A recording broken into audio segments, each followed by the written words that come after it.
For these nerds, for these records. We're ready. We're starting.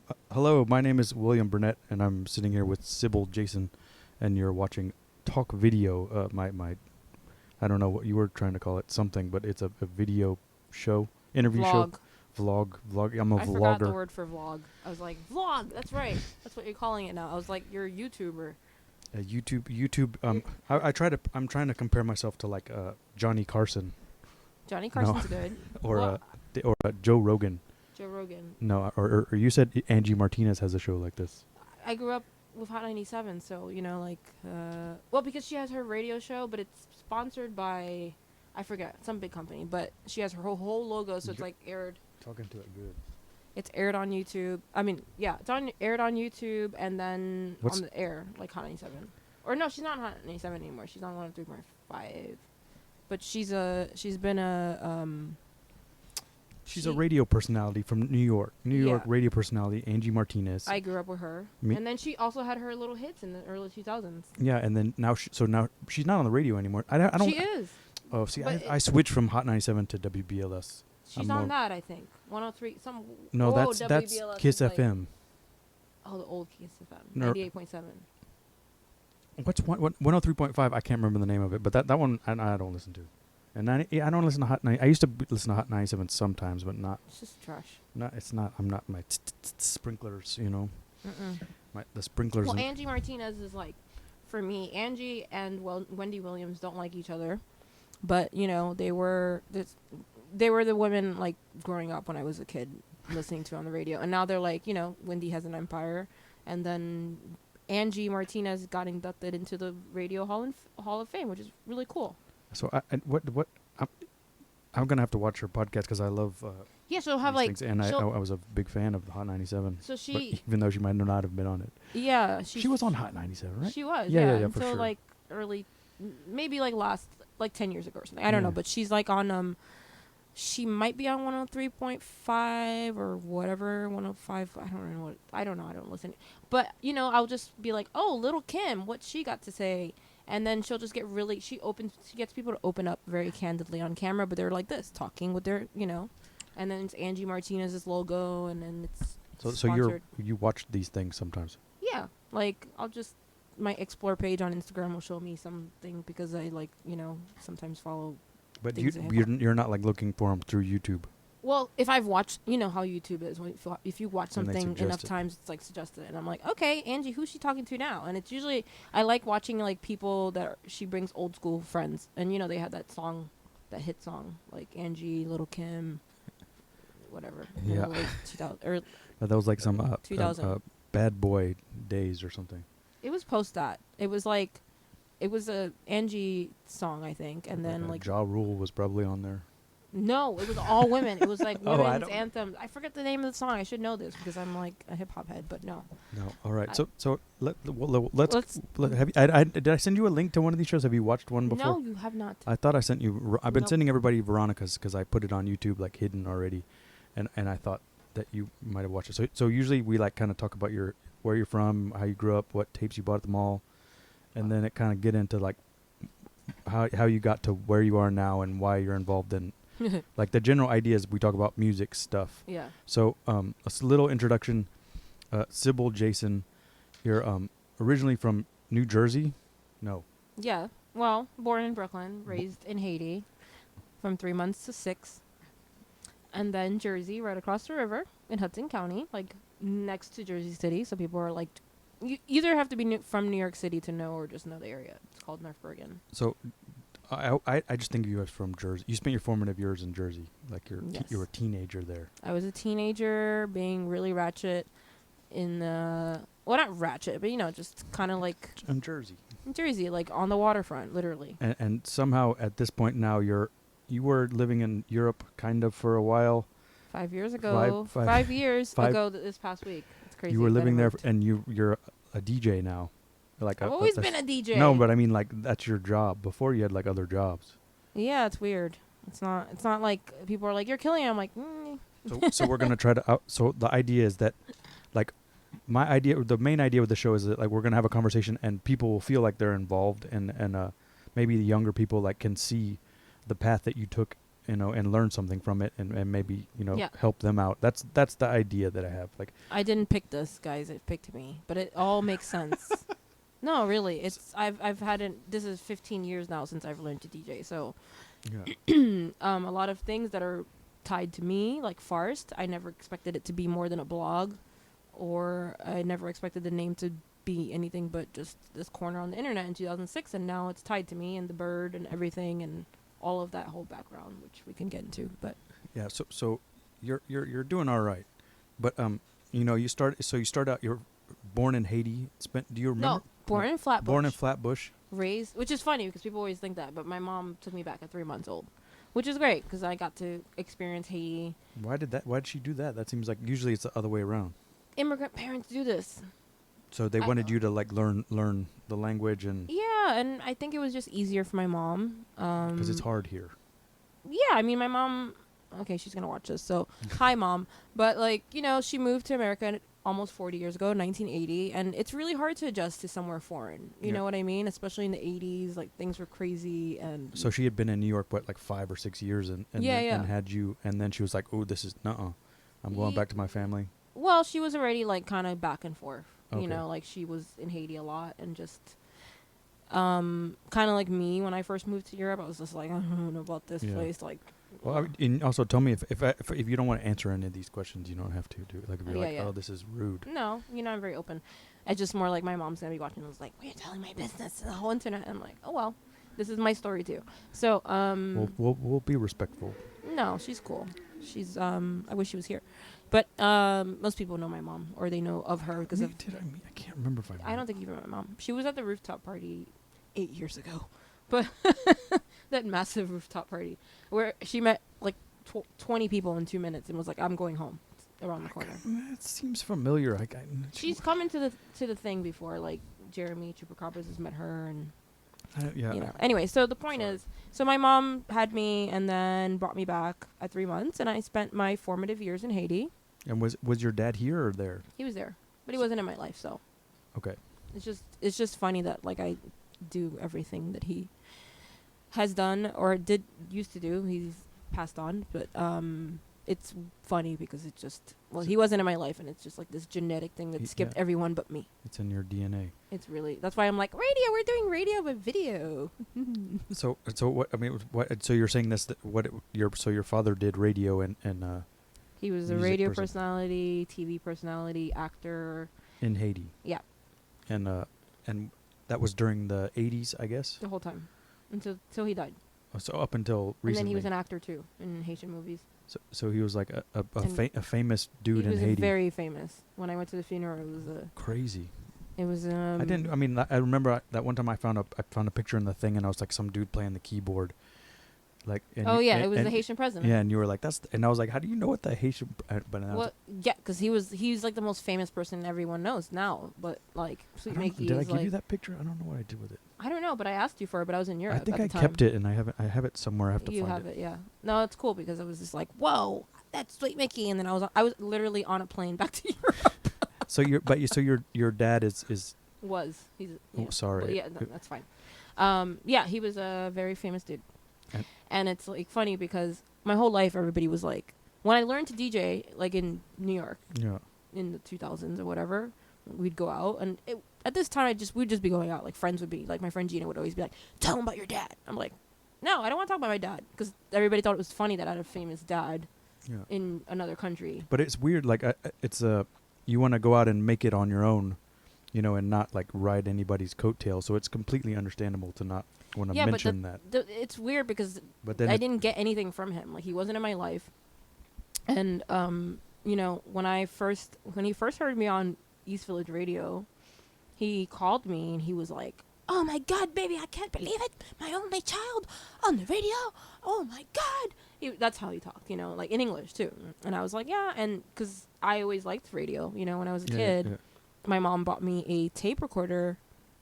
This is the 90s, that you could record off the radio. And so I would record off the radio and I'd be like, this is Sybil Jason with 98.7 KISS FM, like literally 8 years old. And I've always wanted to be on radio. And so like I've thought about how like, people bring up like, you've done a lot of radio. like, you've done a lot of radio. And I'm like, yeah. And all those mixes I have, and then Forest, and just, like, keeping it up in 2006 glory. Yeah. But let's talk about the Haiti thing. You were a little kid, just like so 6. wearing dresses and taking pictures, being sad. That's what I'm not sad because of Haiti. I'm sad because my grandma puts me in this, like, dress. What would you rather be wearing? I don't know. I was just like regular clothes. Yeah, she would just, like, make me. But the nice thing is, like, she would make these dresses for me, make me the cake, take me across the street to the studio. My mom's in America, so she wants to send these pictures and just, like, pay the photographer across the street. And it's so sweet, but I'm, like, confused, and I'm like, I don't want this cake, and I want to go home. So, like, so your mom would go back and leave you with grandma sometimes. Yeah, like my that's what a lot of families do. A lot of immigrant families do. And so my mom, like, finally, like, she just was. She got settled enough to bring you over. Yeah. Finally, like, on her own. And you were 6. So the funny thing is, my mom just told me recently, like, since I came back in December, since I've been back, she said, you were stuck here, you and your grandma. You were supposed to start 1st grade. My grandma paid for tuition, made my dress and everything. At that point, I was, like, speaking okay French, so I was speaking, I still speak Creole, but, because it was my first language, but so we were stuck since that, like, summer. I didn't look anything about the embargo, but there was a U.S. embargo on Haiti, and we were stuck, we couldn't leave. So my grandma I started 1st grade that January, and so my mom just assumed. In Haiti, you said? No, here. Here, in New Jersey. Oh, God. Yeah, so. And then they didn't put me in ESL, so they just immersed me in normal classes, and I learned English in, like, 2 weeks. Yeah, because little kids can just do that. I know, and so my mom didn't keep speaking to me in French, which is, hi, Mom, not a bad thing, but, like, for me, when I finally ended up in France, it would have helped. I understand French. People talk to me, and I'm just like, Franglais? I'm just, like, speaking, like, Creole. Like, my brain wants to speak Creole, and then I have to try to, French is so hard, Yeah. So and they also kind of get offended when you speak it wrong, I guess. Yeah, but you know what? For some reason, they find me charming, or maybe I think a friend of mine now told me that French people are Parisians are nicer to Americans because of our president. So that's what I was told. Our new president or current president? That guy, some person that's sitting in office. I don't know. That's weird. I don't believe it. I did see like French people are generally nicer to Americans now. And I have a lot of French. Like, feel bad for us, or I don't know. I just think it's a different thing now. I think more people are trying to speak English. I never had the problem with French people. I never saw the rudeness. I think it was always to me like if you did the hello, please, and thank you, you're fine. Yeah. And if you don't do that, then they treat you like an animal. I mean, I came to France late, like at the end of my European time. Yeah. So I was really kind of like, I love Paris. Why wasn't I here all this time? Oh, okay. But so you can't. The French is not. You want to. You can understand it. But Creole comes out, but is that my brain is just like I understand. It's just because So is it that much different? Is it like to me, as in my naive world view, I would think that it's similar to like an English person trying to understand a Jamaican person, but it's a bigger difference between. Yeah. It's a bigger, like, it's a huge difference. It's like, it's a phonetic French, but like, French people are like, I don't understand. And then they always want to compare it to Guadeloupe and Martinique Creole. Yeah. It's not the same. It's not the same. And also, they don't know anything about Haiti. Because like my only experience with Creole is like I spent like 2 weeks in St. Lucia with my friend one time. And that's a different. Yeah, and they spoke Creole, but he could also. Oh yeah, they have a French Creole. Yeah. Yeah. So I couldn't.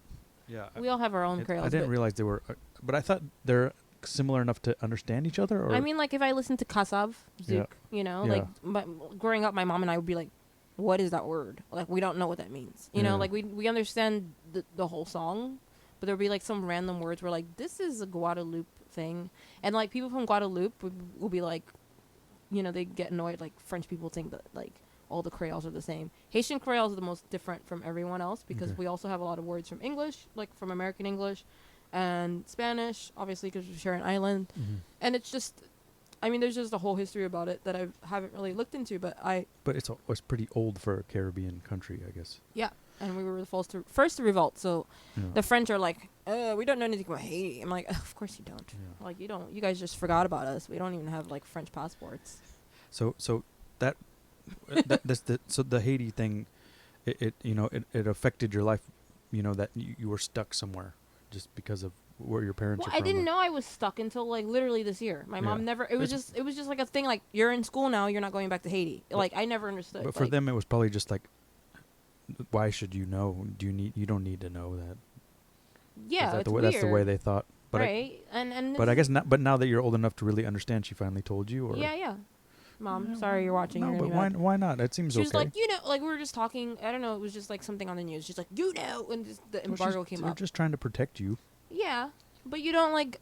I'm not gonna say this because it's on air and she's gonna watch this. So, one time I went to Haiti. The last time I went to Haiti before I went to my dad's funeral in '92, I went for a holiday for a month, and then my mom just didn't tell me that we moved to another town in New Jersey. So I came back to a different house, like really tired from the airport. Like, okay, woke up and was like, so we moved, and she's like, yeah, and I'm like, okay.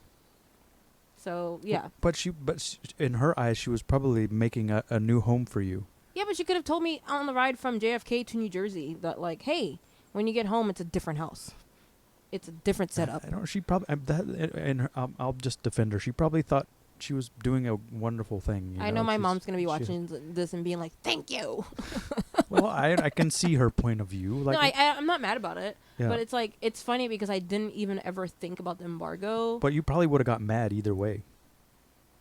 I wouldn't be mad. You don't want to be mad your whole vacation. You'd rather be mad when you get back. No, she wasn't gonna tell. You were mad that she didn't tell you, or you were mad that you moved? I wouldn't be mad. I would have been like, okay, fine. You know, like, whatever. You got to do what you got to do. She moved me to a better neighborhood. Yeah. And she did so as a single mom, so big up to her. So you said that was 92, so then you're already... I was 7. 7. So this is your neighborhood that you spent your middle school, high school, same house? Yeah. And where that is... Well, not same house, but same neighborhood. Area code. Same area code, same neighborhood in that giant town. And then... Wait, what town is it again? Sorry. North Bergen. North Bergen. All right, okay. New Jersey. New Jersey. We've had the same mayor since I was basically born. And I didn't vote. I wasn't around to vote. I was playing in Panorama Bar. But Jersey is like a... It's right there. It's right there. It's like Ridgewood. Yeah, it's like a... But it's something that I know nothing about. Like, I know. It's so... But, you know, like Sojo Spa? You know, everybody's going to Sojo Spa. Everyone... It's a spa, like, on the waterfront. You could take a bus from Port Authority. And it's like King Spa, but it's actually like someone's like fake bougie... Jersey bougie, and I was like, it's nice, it's fine, it's like 5 minutes from my house. Spray tan? No, it's just like a spa. Like, you pay $50 I've never been to a for spa before. Yeah, you're not a spa person, I know. I've been. I always had this like bad. You know, I always thought like Jersey Shore was nasty, and then finally like 10 years ago, I was like went and I was like, whoa, this is a pretty nice beach. Yeah, Jersey's okay. See the Jersey I'm from is like some weird Jersey. It's like you're Queens. like, but you're from New York. Yeah, it's like yeah. That's why I'm like, I'm born in New York. I spent 10 years coming of age in New York City. It's like Brooklyn on the other side. It's like there's a Manhattan in one side. It's literally across the river. Yeah. It's like right outside of the tunnel. So it's like, you know, I'm grateful for that. So you're but I don't know what, but what's the difference between Jersey and is there any? I don't know, really. Because, I mean, I do have an accent, and I feel like some things are very Jersey specific. Yeah. You know what I mean? But it's also just, like, sounds like you're from New York. Like, when I arrive in Newark is, like, my home airport. Like, I think they know me now. Like, all the customs guys, they're like, they don't even give me crap anymore. They're just like, hey, like, oh, you got a German residency, huh? And I'm like, shh, don't put me on blast.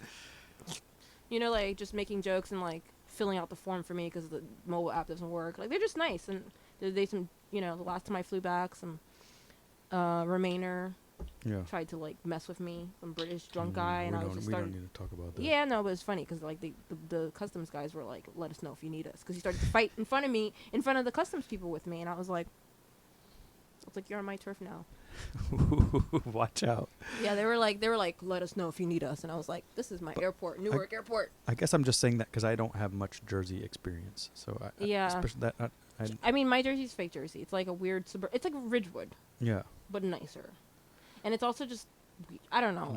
I can see the Empire State Building from my window. Yeah. It's like you go up on that hill a little bit. You're like a little. Yeah, higher. It's on top of a hill. Yep. I know. I drive through there. You know, I've driven around. We used to, when I was in the late 90s, like in '99 when I first moved here in 2000. We would drive around Jersey and like look for record stores. There weren't many. There was a couple. Like I used to order from Mike Simonetti all the time, and he would be super late, And I was in college at the time in Jersey City, and it'd be like 3 weeks later, I'd be like, hey, what's up with this record? Hey, you know, I can just pick it up. I'm in college, like right by there, and he would just ship it out like the next day. This is like 2003. And that was like, we'll play together, and then he just like won't be playing, and I'm like, it's already 5 minutes past your time. Can you get in the booth? Hi, Mike. Yeah. I never bought records from him before. Like when it was it Trouble Man? Yeah. Those were the days. Those were the days. But he's had a bunch of. So what was, I mean, so Jersey in the 90s, so this is supposed to be out, we haven't really talked about music that much. Oh yeah, we're just talking about my Jersey background. Yeah, so did you have like I mean, you said, you briefly mentioned that you had your mom bought you a cassette player when you were like 7, and you started recording and stuff off the radio and saying, announcing the songs or whatever. Yeah, I still have those tapes. I gotta rip them. Yeah. Yeah. I can help you with that. I got I have a bag of the tapes, and ooh, that's and I used to record. Maybe I shouldn't have said that. If you have a whole bag, it's not that. Do you have a tape player?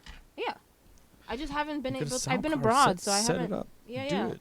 It's just do 7-year-old Sybil. Do one a day when you wake up in the morning and you're scrolling I just through gotta Instagram. go through them because I don't know if I actually still have one from 7 when I was 7. But I just have them from my adolescent years. But you could just record it rather than listen to see it. You could just record it and listen to it at the same time, and then. I actually I posted on Twitter to ask if anyone had one of those recorders so I could do it. But you just need a tape player and a sound card. Yeah, I have a sound card that's in Europe. So yeah. I might have an extra. I'll look into getting you. I'll try. Yeah. So we got a free. I got a free sponsorship. I got a Focusrite sound card. Maybe they'll they have like an artist relations thing. Maybe they'll. You guys are listening. Hook you up. No. We'll see. I'll put you in touch.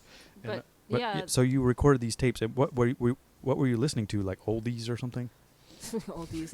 Whatever so it was soul. It was like 98.7 Kiss FM, Hot 97, back then. So this is like 90s New York. 90s New York, 92, 93, 94.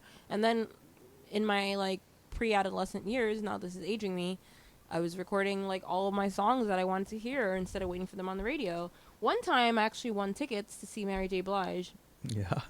And I recorded it because it's like you call in Hot 97 and it's pre-recorded. So I actually won tickets to see Mary J. Blige at the Apollo, and I was 13 years old. And you're recording yourself. It was amazing because it's Ralph McDaniels, who is a legend in hip hop. He still has Video Music Box. Yeah. He recently followed me on Twitter, and I was like, this is amazing. I've been watching him since I was 7 after school. So when MTV wouldn't air hip hop, so he's still clued in. Yeah, man, he's on the internet. I talked about him. I was watching the Wu-Tang documentary, and I tweeted about it, and he followed me back, and I was like, he needs to be in a museum.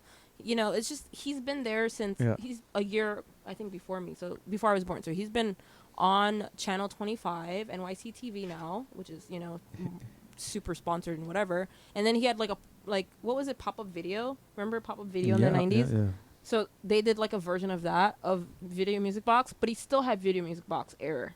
And he still has it. He's still doing it 35 years later. It is if you stick with what works, Yeah, but he's been there. There's so many things coming out now, documentaries about hip-hop, Wu-Tang, all these things. Yeah. And then Ralph McDaniels will be mentioned, and then Video Music Box. And I'm whoa. So basically, he was on air. He was also an anchor. Not anchor. What do you call it? Radio. A DJ. A DJ. Sorry, anchor. I'm trying to edge my way out of music. I'm anchor.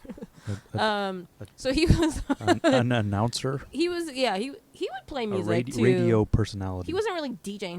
He was just announcing. You don't think he was picking the tracks? He was but he wasn't Funk Master Flex. Yeah, but still, that's a DJ. Yes, that is a DJ. Yes, that is a radio disc jockey. Yeah. That is back then he was slinging the records. Tastemaker, it's one of the most important parts of this. Is before Tastemaker. This is Ralph McDaniels, Yeah. So I call and I actually get in. I actually win, and I'm oh my god, I'm talking to Ralph McDaniels. I'm wow, this is crazy, and I'm and then I win tickets to see Mary J. Blige play at the Apollo.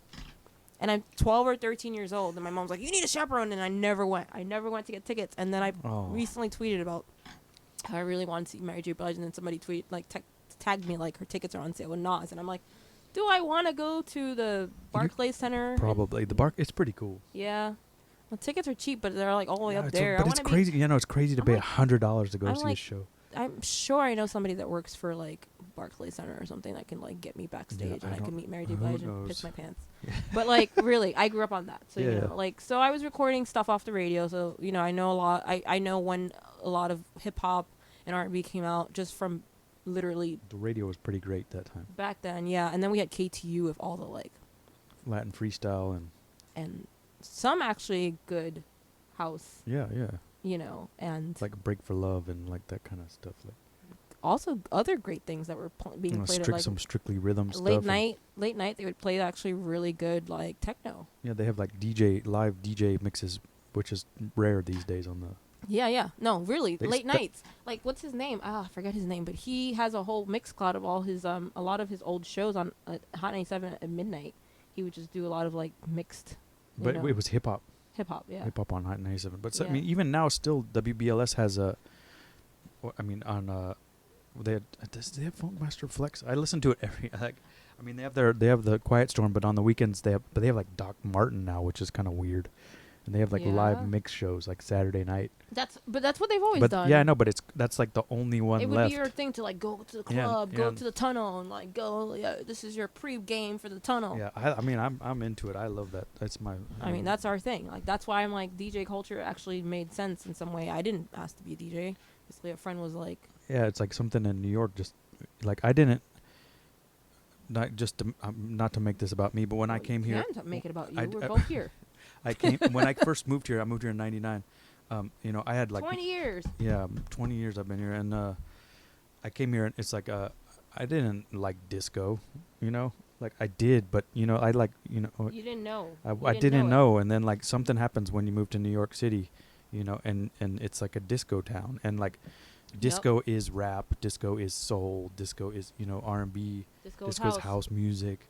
Yeah. So it's crazy. Something happens here. It's like, I mean, I don't know if it's just the high energy thing, but I mean, I can't imagine like growing up with that all through the 90s, and like you're like 13, 14, 15, just like listening to the radio, and it's like Imagine people younger are than playing that. good stuff. Like I was like yeah, 8. yeah. I just feel and you're like hearing like Timmy Ridgeford mixes and like it's nuts, and you don't realize a lot of the things until you're older, and you're like, whoa, like this is my formative.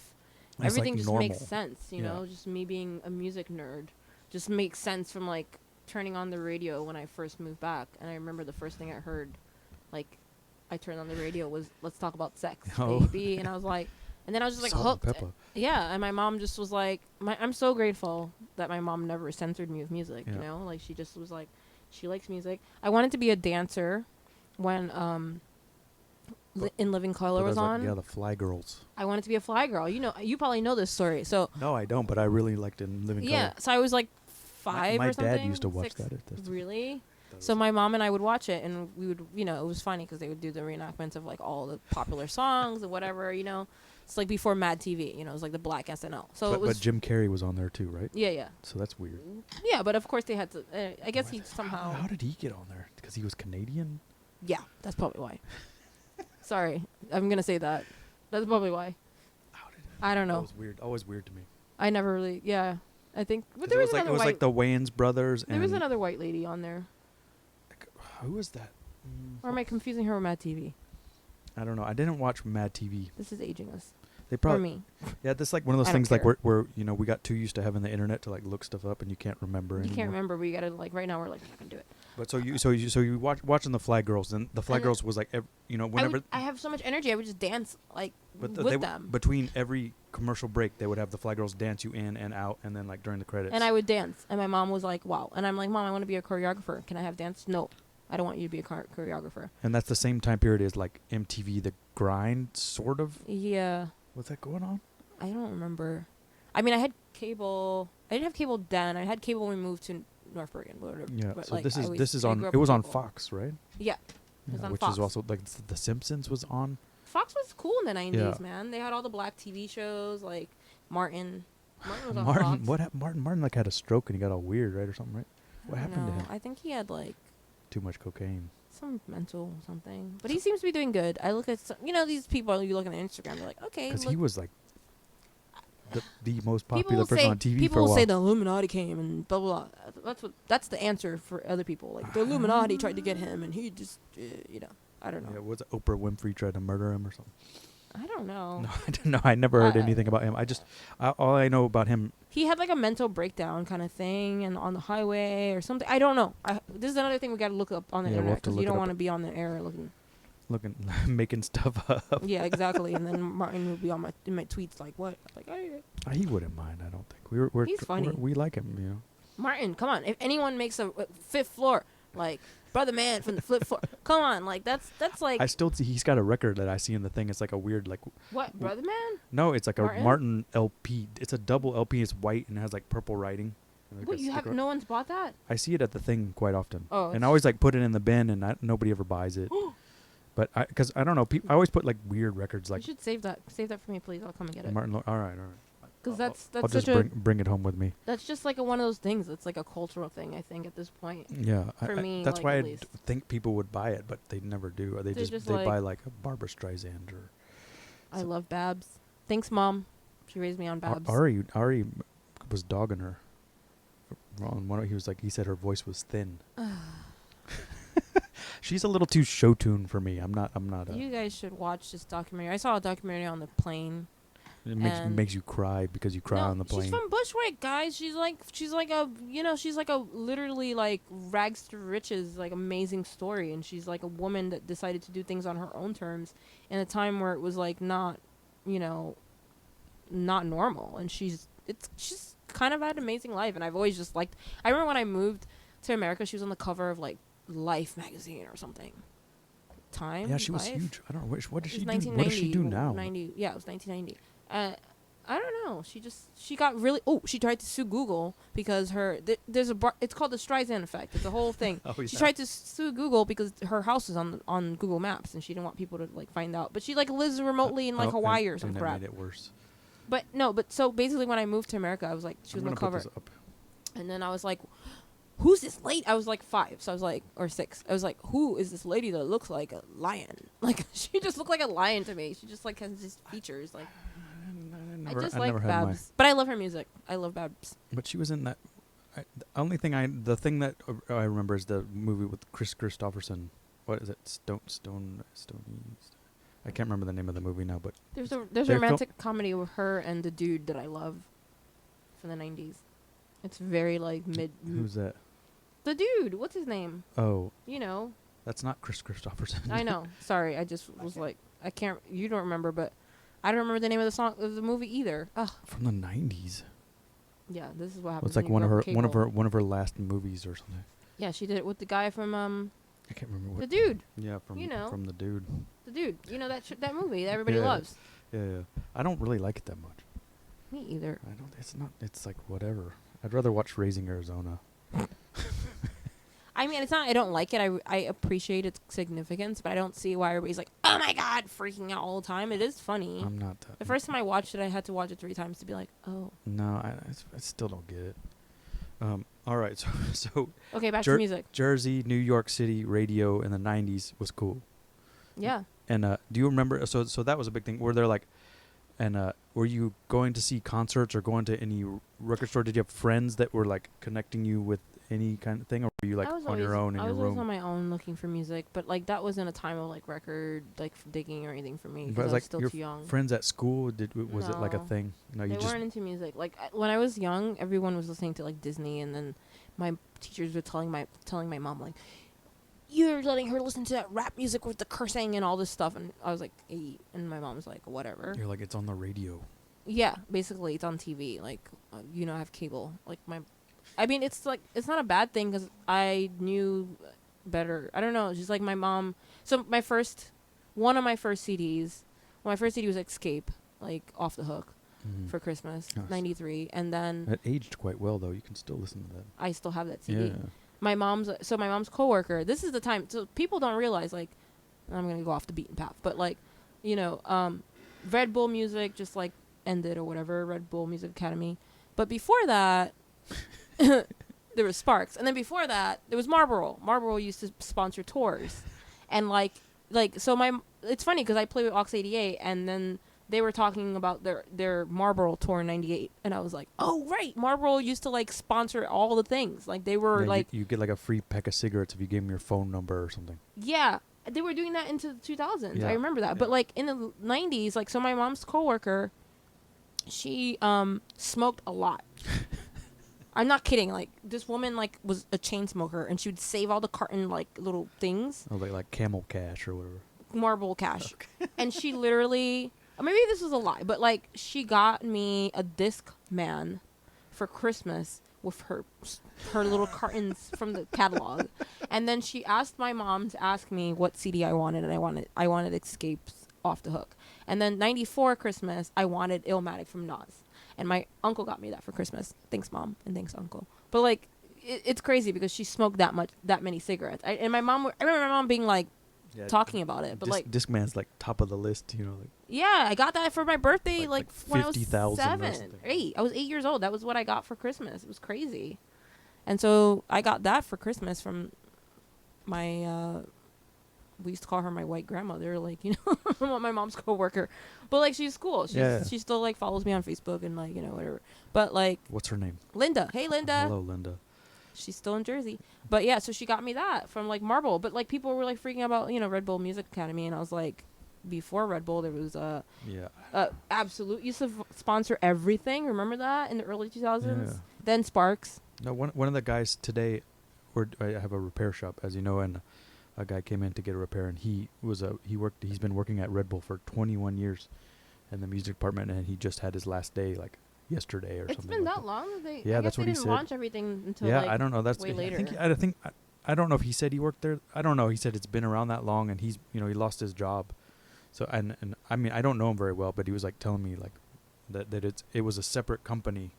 It wasn't even Red Bull. It was like this other company that wanted to have like a arts thing, and they somehow got Red Bull to finance it. Yeah. And so it's like everybody's like dogging this thing, which created good content and had good taste. It really did bring a lot of things to surface. I was never lucky enough to be a part of it, which is a shame, because I really wanted to do something highlighting Haitian music. But there we go. I don't know. I heard that they were trying to get new sponsorship, but I guess it didn't, it didn't work out. I think it was just it was like a separate company. It like wasn't really part, because like how Red Bull does like the sports. I asked them these questions today. They had like the sports thing, but that's part of Red Bull. So the thing that they said, and there was like a company email they sent out, and it said that they were no longer comfortable with someone else curating their content. Yeah, because if somebody buys that, they're going to want to do all these things. They're going to be like, this is my millions of dollars. Yeah. It made sense to me. I mean, I think it's crazy that it lasted as long as it did, Yeah. Like the Music Academy and the lectures, and like for a lot of people met a lot of people that way. That's true. To attack it, I think is not is a misdirected. Well, I think when people were attacking like people that really expected it to last forever, like someone made a joke about, did you think you were gonna have a Red Bull retirement package? But I didn't realize it was this person had worked, like they had a music department that long, or But it's so funny because 3 years ago when I lived in Barcelona, I went to a RBMA thing at Montjuic Castle, which is an old castle, and they like rented out the castle, which must have cost so much money. Crazy buffet. I met a lot of Lucretia Dalt. She was a Red Bull Music Academy alumni, and she was trying to get me to. She and the guy from Komeme, they were like, you should apply, and I was like, why? I didn't have any ambition, but they were like, you should do it. I'm like, okay. But Lucretia at the time was also a great thing that was about that, is that she was they asked her to be a teacher for the next year of students. Yeah. So she was teaching in Montreal or Canada somewhere. Yeah. So it was cool. So like she was like, I can't believe like I was a student and now I'm a teacher, and it was a cool thing. So I don't have any issue with it. I would say pick your battles. Like it's something that. It's gross. Things. Like, I'm not going to drink a Red Bull. That's disgusting. Yeah, no. But at least the RBMA things, how many RBMA things have you been to that have been amazing? They're like amazingly curated. Yeah. And, I mean, if you go to anything that's like invite only, you're going to eat like and drink for free, like amazing food. Like in Spain, I was like, what is this? I just was eating all these amazing sliders, drinking all this wine. And it was just great. And you're in like a medieval castle. Yeah, so it's too bad. I think it's too bad that they... I mean, it's just like everything, nothing lasts forever, you know? Yeah. So Enjoy it while it lasts. exactly. That's why Will and I were talking earlier. You got to do things now. You know, you got to just be able to just do things. And that's another thing about me being happy to be home is that people are more apt to do things. You can't really sit around here. No. You get passed right by. Exactly. So 90s. So you grew up in Jersey, and then you had college in Jersey too. Mm-hmm. And where'd you go to school? In JCU. In JCU, New Jersey. New Jersey City University. In Jersey City. How was it? I got into that and then St. Peter's, and I didn't want to go to college. I just was like, That's what you do after school. You don't. And then I was like, I don't want to do this. And then I told my mom I'm gonna leave college. She was like, well, you're Sybil Jason. You're gonna do whatever you want to do. What did you go to school for? Just because you were supposed to? Yeah, I just was in school. Whatever. And then I was like going out and DJing and partying. And so you finished high school in what? I went in 99. 99. You graduated. No, wait, sorry, 2003. I started high school in 99. So you graduated high school in 2003.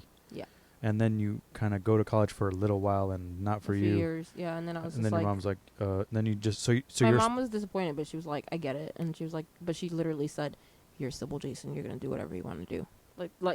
Verbatim, that's what she said. Yeah. And I was like, thank you. Like it's like I think when you have children, you realize like, you have an independent child on your hands, and she was like, you're an adult. You can do whatever you want. In high school, were you going to Manhattan and yes. Brooklyn and going to I wasn't stuff? going like you're underage. It's hard to. You could kind of get in, but I wasn't going strict, to what we would think. Like I was going to like the Bronx. Like that was scary. Like block parties and stuff. No, because it was scary there. I wouldn't get out of the car.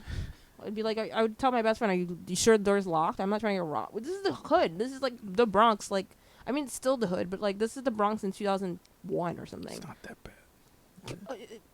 Was it? Maybe at night. I don't know. Yeah, at night, when you're a teenager, come on. I guess sneaking so, yeah. out of the house. Yeah. Now you're making me tell all my secrets. I had my teenage secrets. I had one. I don't. Should I tell this story? Yes, because my mom's gonna see this and be like, oh, and then she's never gonna let me live it down. I don't know if my parents. Well, I'll tell the story anyway. When I first moved here in '99, like I said, I got a job like first day I moved here at Chelsea Piers. New York. And land, you get a job. And I started working, and I was like, okay, I want to get some weed. And like dudes I work with, like one guy, he lived in the Bronx. Did he live in the Bronx or Harlem? I can't remember. It was like I mean, there's different parts of the Bronx as well, you know. And he took me like I just wanted to get a bag of weed, like because I was like 21-year-old skateboarder. That's what you do. And so I went with him up there, and I'm totally green. Like I have no, like I'm still saying like dude because I had been in California for 2 or 3 years before that. And so they take me up there, and the slang is just insane. And they're just like never really hung out with like a white dude before. They're like, "What's up with this white dude?" And he's his name is Charlie, and where is he from? Is he Colombian? I think he's Colombian. I could be wrong. I'm probably getting the story wrong. But we went and we just bought some weed like on the corner, and then they told me we were breaking into an apartment building. But I think it was just like their friend's building, and we went in the basement and like smoked weed.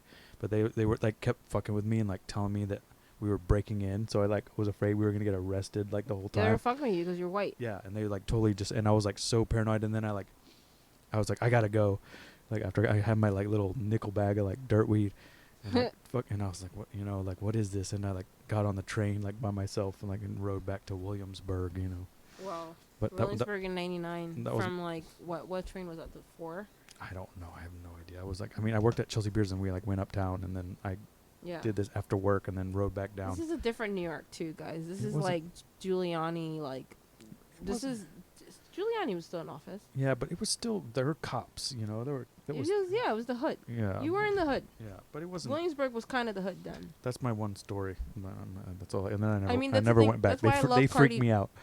That's why I love Cardi B, because she reminds me of me and my friends. Like, speaking of Jersey, where I grew up is literally across the river from Harlem and, like, lower Bronx. So it's like we all, like, the way she talks is like how I used to talk when I was a teenager. Yeah.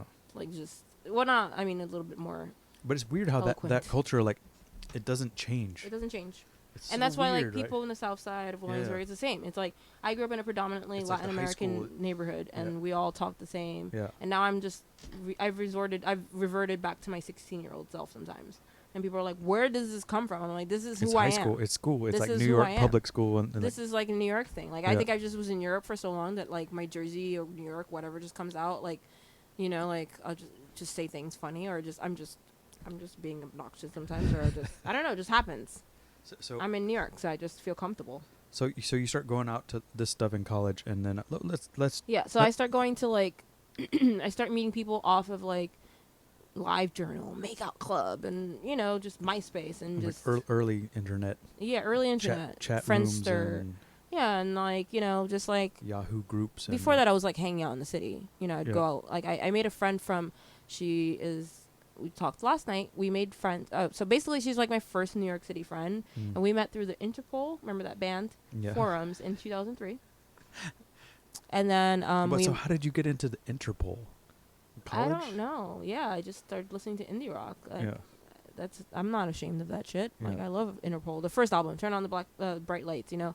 I love that album. It's just like very nostalgic for me. I listen to it and I'm like, oh, New York. I walk around. I wanted to go to NYU. I wanted to but I was like, how am I gonna pay for that? Crazy. It was so expensive then. Imagine that. Like in 2003, it was like $50,000 a year. A year. Just to like not be like on campus. Yeah. No, it's crazy. And so, you know, I was just like so happy that I was old enough to go into the city. Like I would leave school, take the PATH train in, and then because the PATH train is not near me where I grew up, but it's near Jersey City.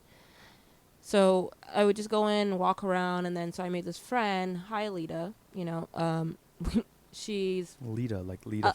yeah, like Alita Ford, but Alita.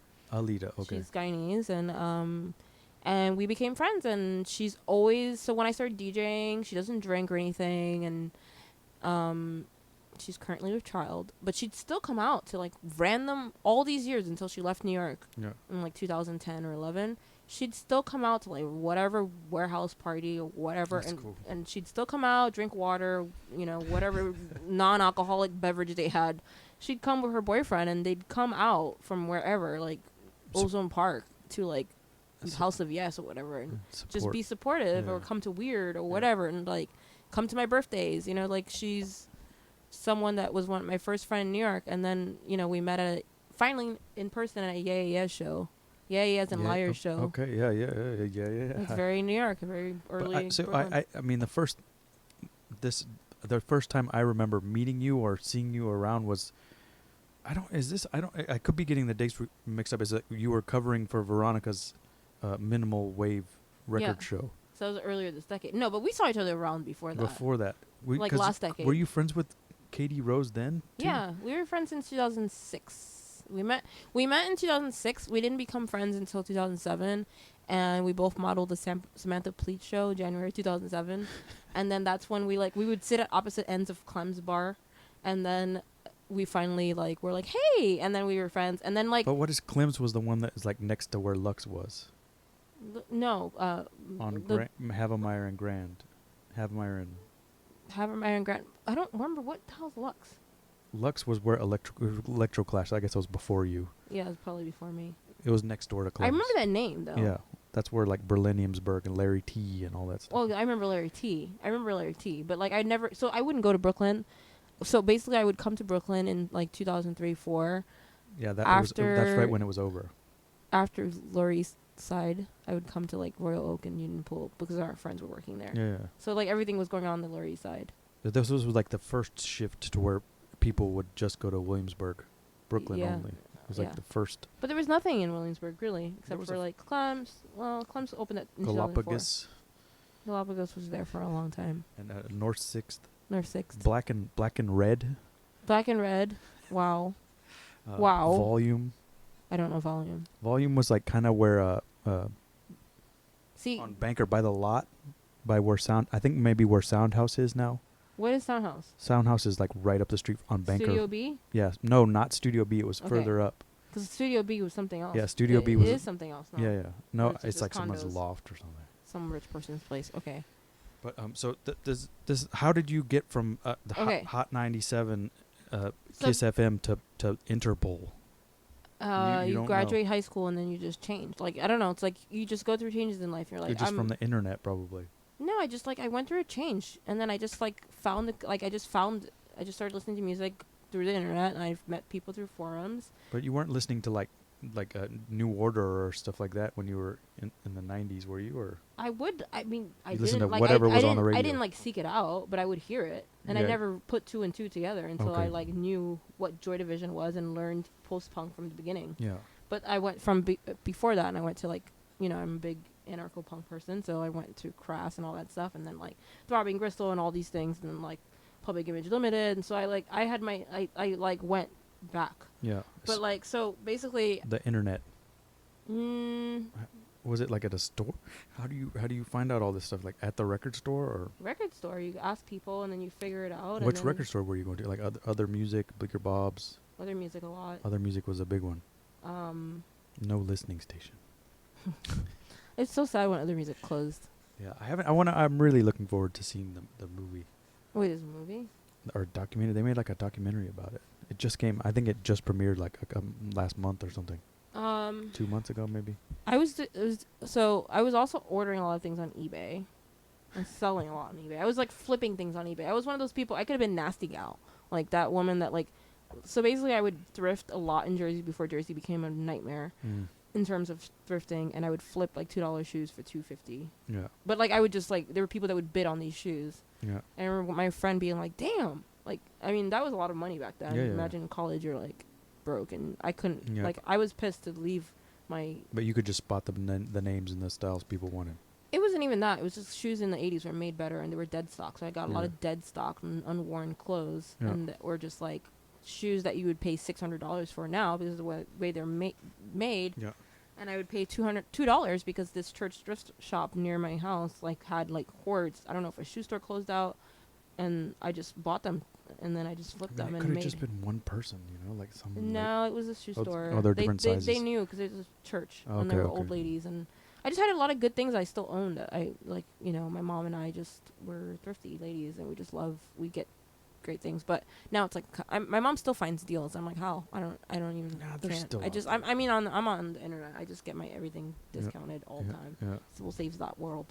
But so basically what happened was a friend of mine was like, you have good taste in music, and he was like, burn 2 CDs, let's throw a party at the Hole every other week. And then it was like, he didn't really show me a DJ. He was like, this is it, just slide. And then I figured out the rest. So I mean, the Hole was it was on First Avenue, it was kind of like it across was- from Lit.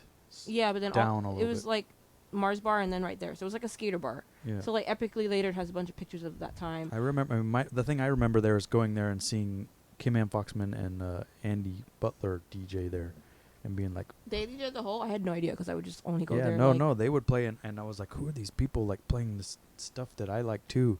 It was a play like Because it was hard to find. You would find people sometimes like that would find what you like, but they were like, oh, that's cool. These are cool people, and then there's like all these freaks. In yeah. the So crowd. that was for anyone listening that wasn't of this age or this period around in New York in this period.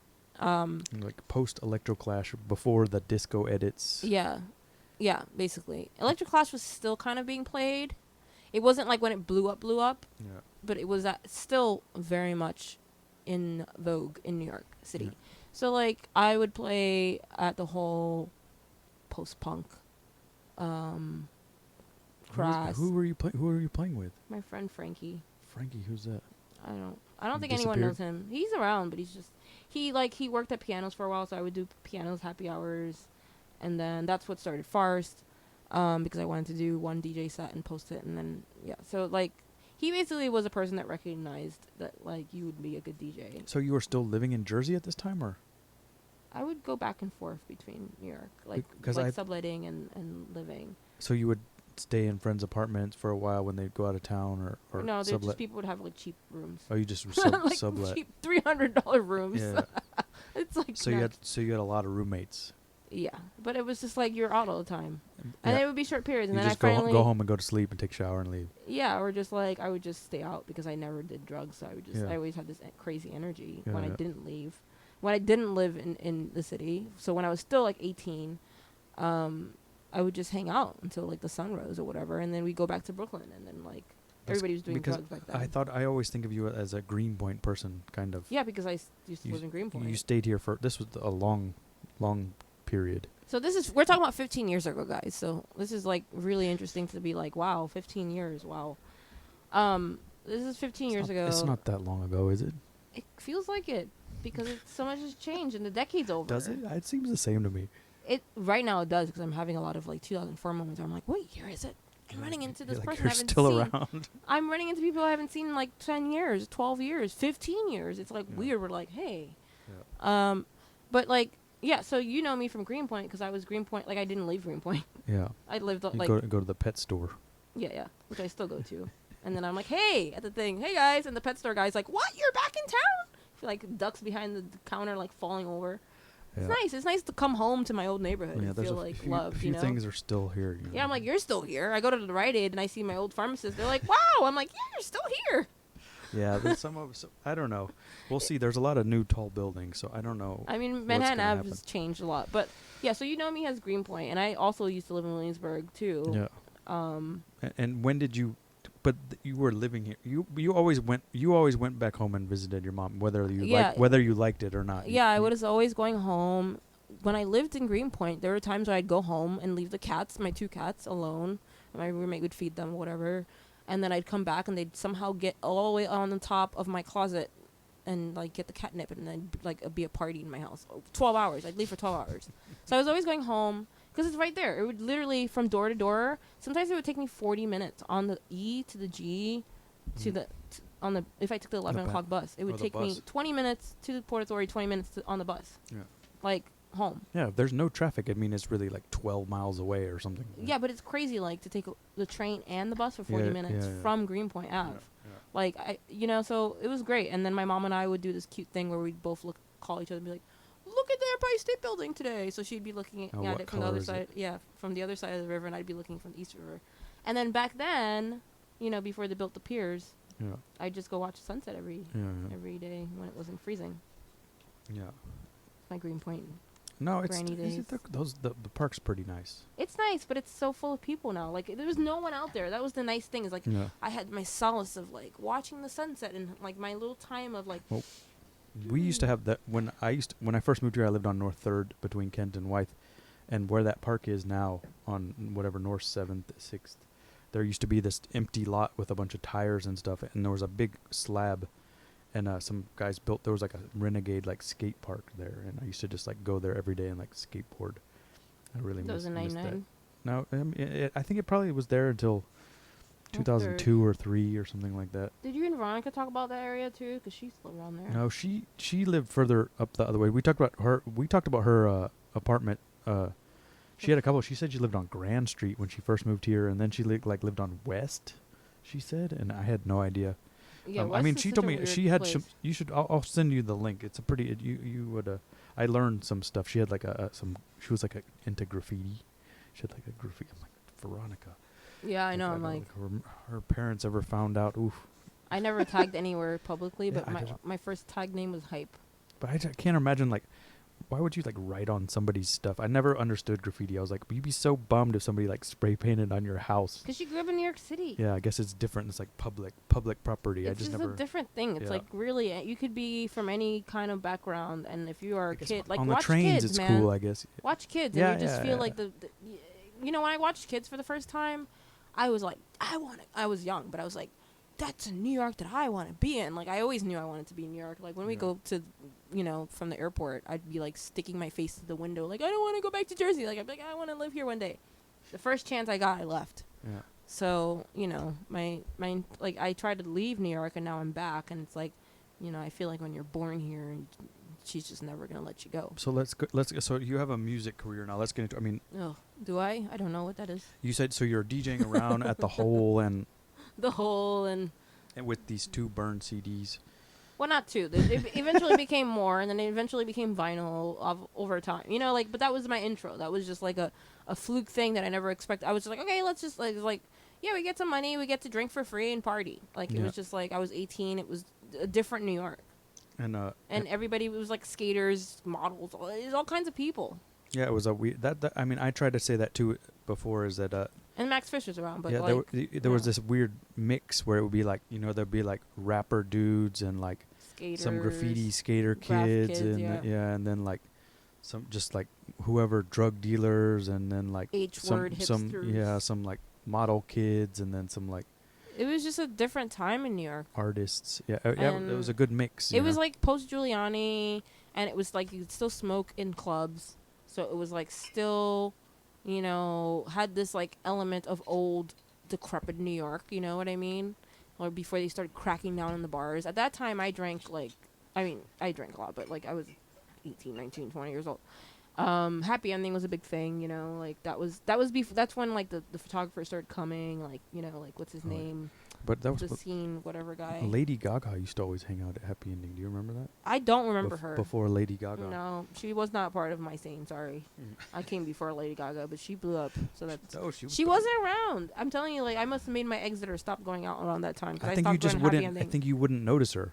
No, I remember a lot of faces. Yeah. I would run into people and we'll be like, oh, yep. yeah. Because I had friends that worked there, and they would, you could like... But in 2004, because that's when I was going to Happy Ending a lot. I stopped in 2005. Oh, maybe it was a little after that. But she was... She blew up in 2007, and then she started going on like 6. No, but she was... I mean, she would go there before she was popular.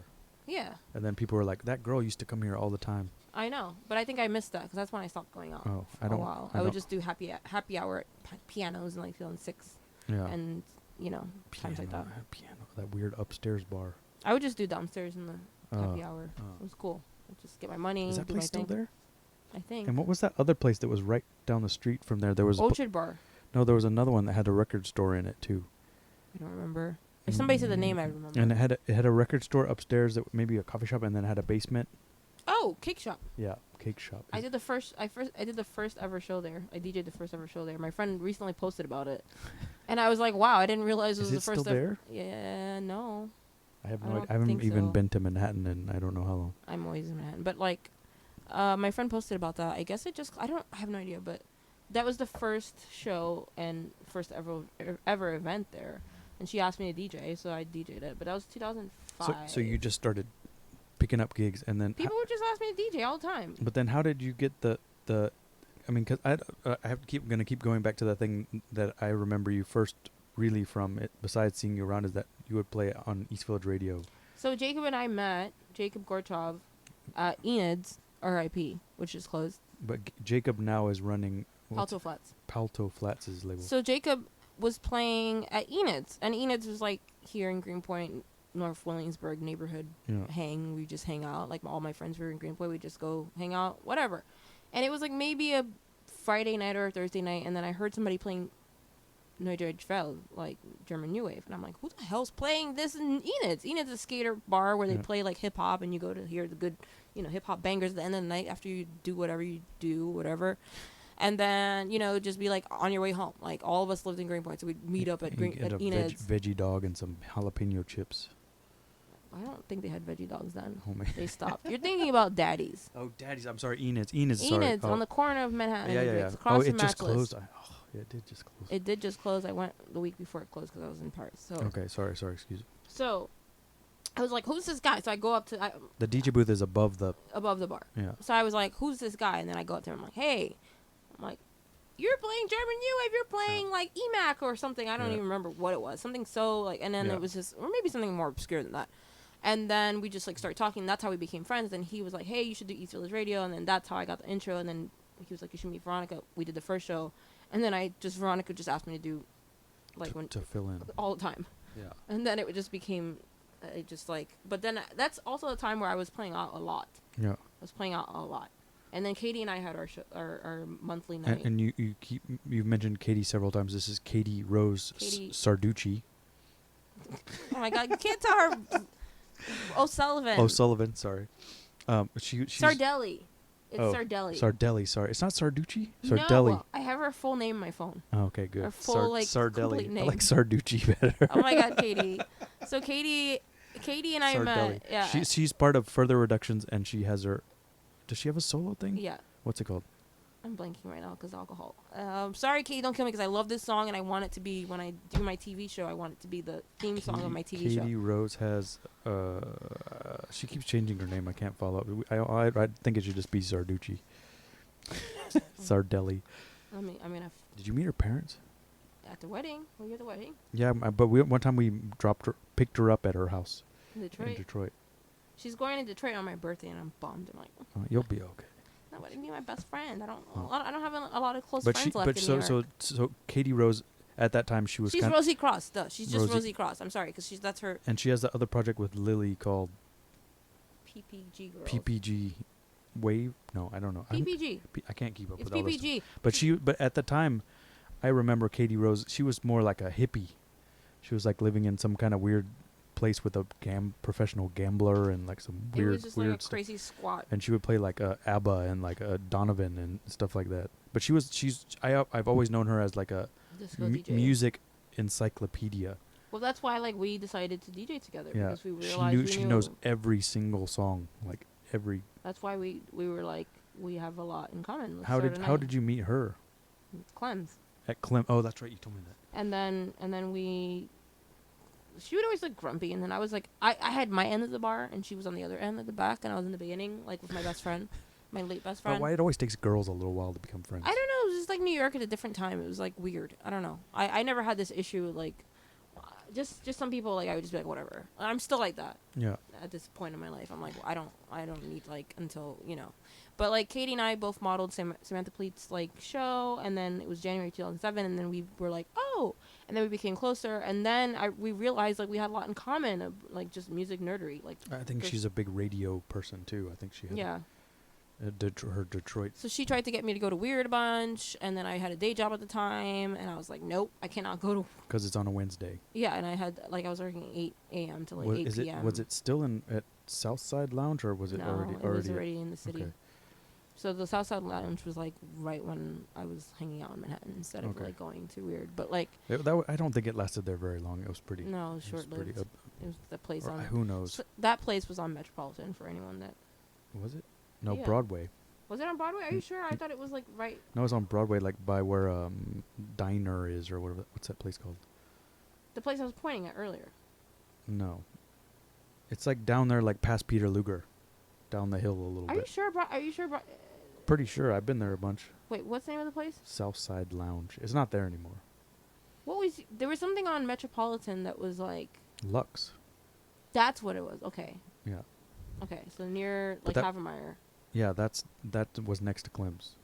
I don't know what it is now. I can't remember. That wasn't next to Clem's. Clem's is on the corner. Next to Clem's was the punk bar. Yeah, but it used to be Lux. Okay, that makes sense. I remember that. Yeah. So Weird was a big deal for a lot of us. Yeah. So it was a central point, and then it kind of like being in New York, and then Weird spelled with the I and E swapped. Yeah. So it was just like I went off in like mid-20s trying to do my thing, early mid-20s trying to like have a day job and pay my bills and pay my rent and just like what DJing. What kind of day job? I've had a lot of them. They're all administrative, sales, administrative. Eventually, bookkeeping was the thing, and then also working in art handling, and just a lot. At that time, it was like I was working in women's and children's wear, so I was working like in sales, but like. So you tried to do like the grown-up thing and like. I had a salary with. Like I had insane time off. It was a Jewish company. I had Jewish holidays off, and I had overtime, which was so amazing because I would have quit like in like a week because I was already working like 12-hour days. Yeah. So I would get paid my salary, like hourly rate, and then I'd have my like overtime. So it was like nice. I remember being like 23 and being like, I paid my rent. I'm gonna buy an iPod and a point and shoot. I still have money. It was crazy. I was just like, what? But I had no time to do anything. I had no life. Do you think you could ever do that again? No. Yeah. Unless it's my own company. Yeah. I can't like do that again. I gotta be my own boss. So you tried that for a while and. Yeah, and then I just had no life, and then the economy tanked. Oh yeah. So yeah, kids. There's a lot of kids that didn't have to live through the 2008 recession. So. At least you weren't in college, Jordan. I had some friends. I would have if I had stayed in college. I would have just graduated. Yeah, I had some friends that because at this whole time I was working at NYU teaching swimming, so I got to watch all these kids freak out, get crazy college loans. And then they graduated, and then that happened. I have a lot of friends that graduate NYU that are still paying those loans off, and like I don't plan to ever. I don't like they have anxiety every day. Yeah. And they just have resorted to like being like I'm not ever gonna pay that unless I'm rich, and they're not in careers that are gonna make them rich. So. Yeah, they're working at like a non-profit or something. Yeah, or one's a performative artist, but she's a teacher too. So. Performance artist, not performative. So everybody out there listening, you get a apprenticeship, become a plumber. Lay tile, do one of these things. Become a bookkeeper. Maybe a pet store is a good idea. A wine shop. These are coffee shop. Work in a medical field. Be an X-ray technician. Yeah, the medical field is not going anywhere. People are gonna. People will die and get sick all the time. Learn about diabetes, overweight. There's so many things. Everybody's talking about their health problems, so you should just get in. My prediction for the future is if you want to make a lot of money, is to get. There's gonna be a lot of hearing problems because people use those earbuds all the time. Yeah. And also tattoo removal. Also, what I always said, I was like, man. This was a time where I was like, it's not too late to go back to college and go to med school and become a plastic surgeon just to reconstruct people that got their earlobes stretched. That's not. They don't do it anymore, do they? Not as much. Yes, they are. It's not as popular though. People are still doing it. Yeah, but it's not like for a little while there was like every dude on a bike had that. Yeah, but there's still people young that are doing that, and they don't think about like how ugly that's gonna look in years and like. I don't know. I know there's people that are actually getting that surgery done.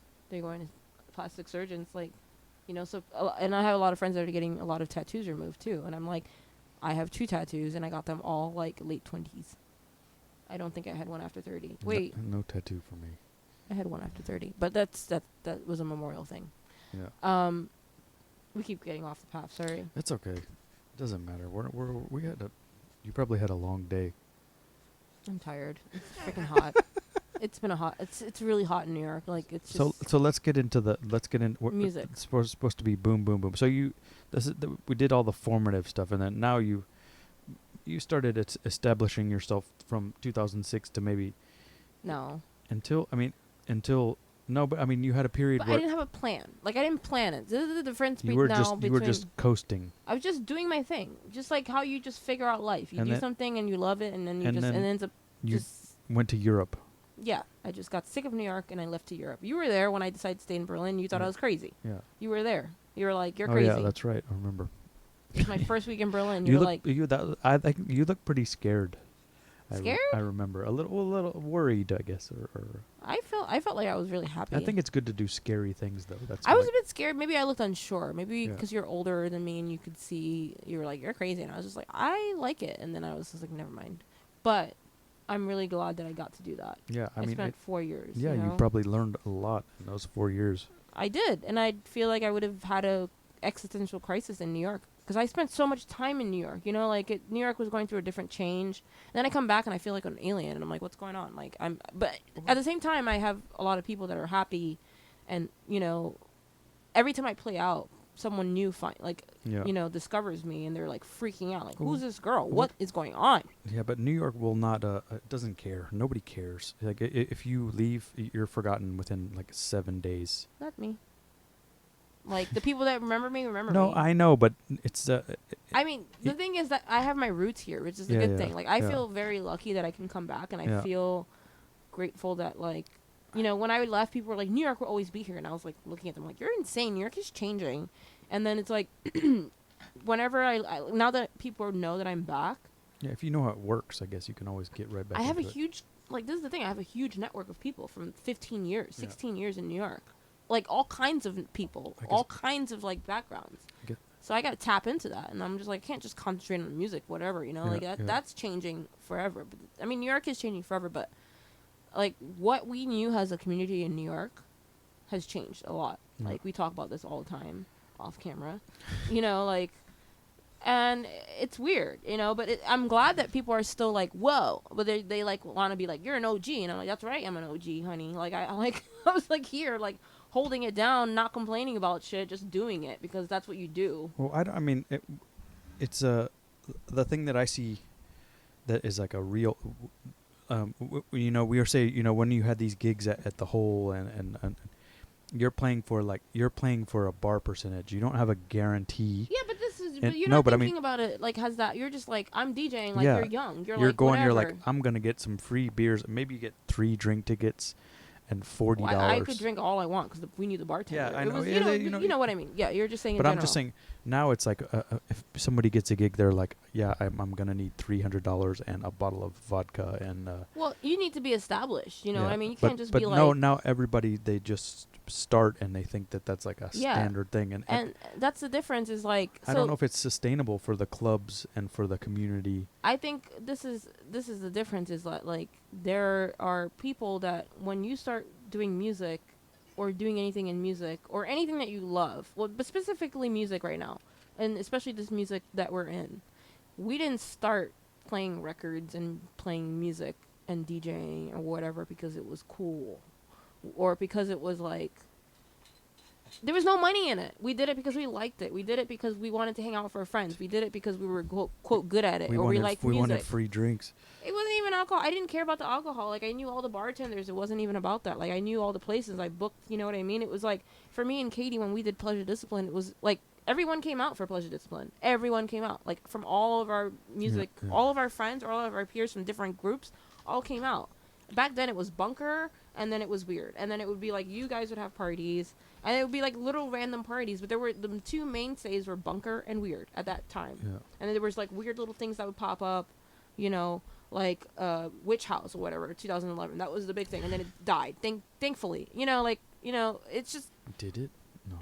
I mean, it did change into a lot of things. Like we talked about that on the other on another podcast, but like it's actually like lived on through the internet when this like aesthetic. Or whatever. But I mean, so talking about the change between then and now. I mean, I don't know. Is that just a perspective thing? Is that you're older now and you want things a different way, or is it really different? I mean, so the thing that I realized I don't like and I'm against is this whole social media posturing, which is why I like edited that one meme of like take away social media, boom, you're no longer. It was like model or whatever, photographer. And I put DJ because there's so many people that just like literally study like this dance culture from afar, which is no longer underground, and they are like, I'm a DJ. Just learned last night, and then they like are all over the place, and then that's just the model of all of the industry right now, and it's like doesn't leave room for people that have actually sacrificed their whole lives, either knowingly or unknowingly, and then towards the end everything just works out in this way where you're like recognized enough where people are like. This person knows a lot about music. This person has a certain, like, you know, skill set in the sense of, like, they know how to move a crowd and do something. You know what I mean? Like, we're all just... they know when to drop Baby Got Back, you know? They know how to make not everyone flee the room. They know how to work a room, but also just...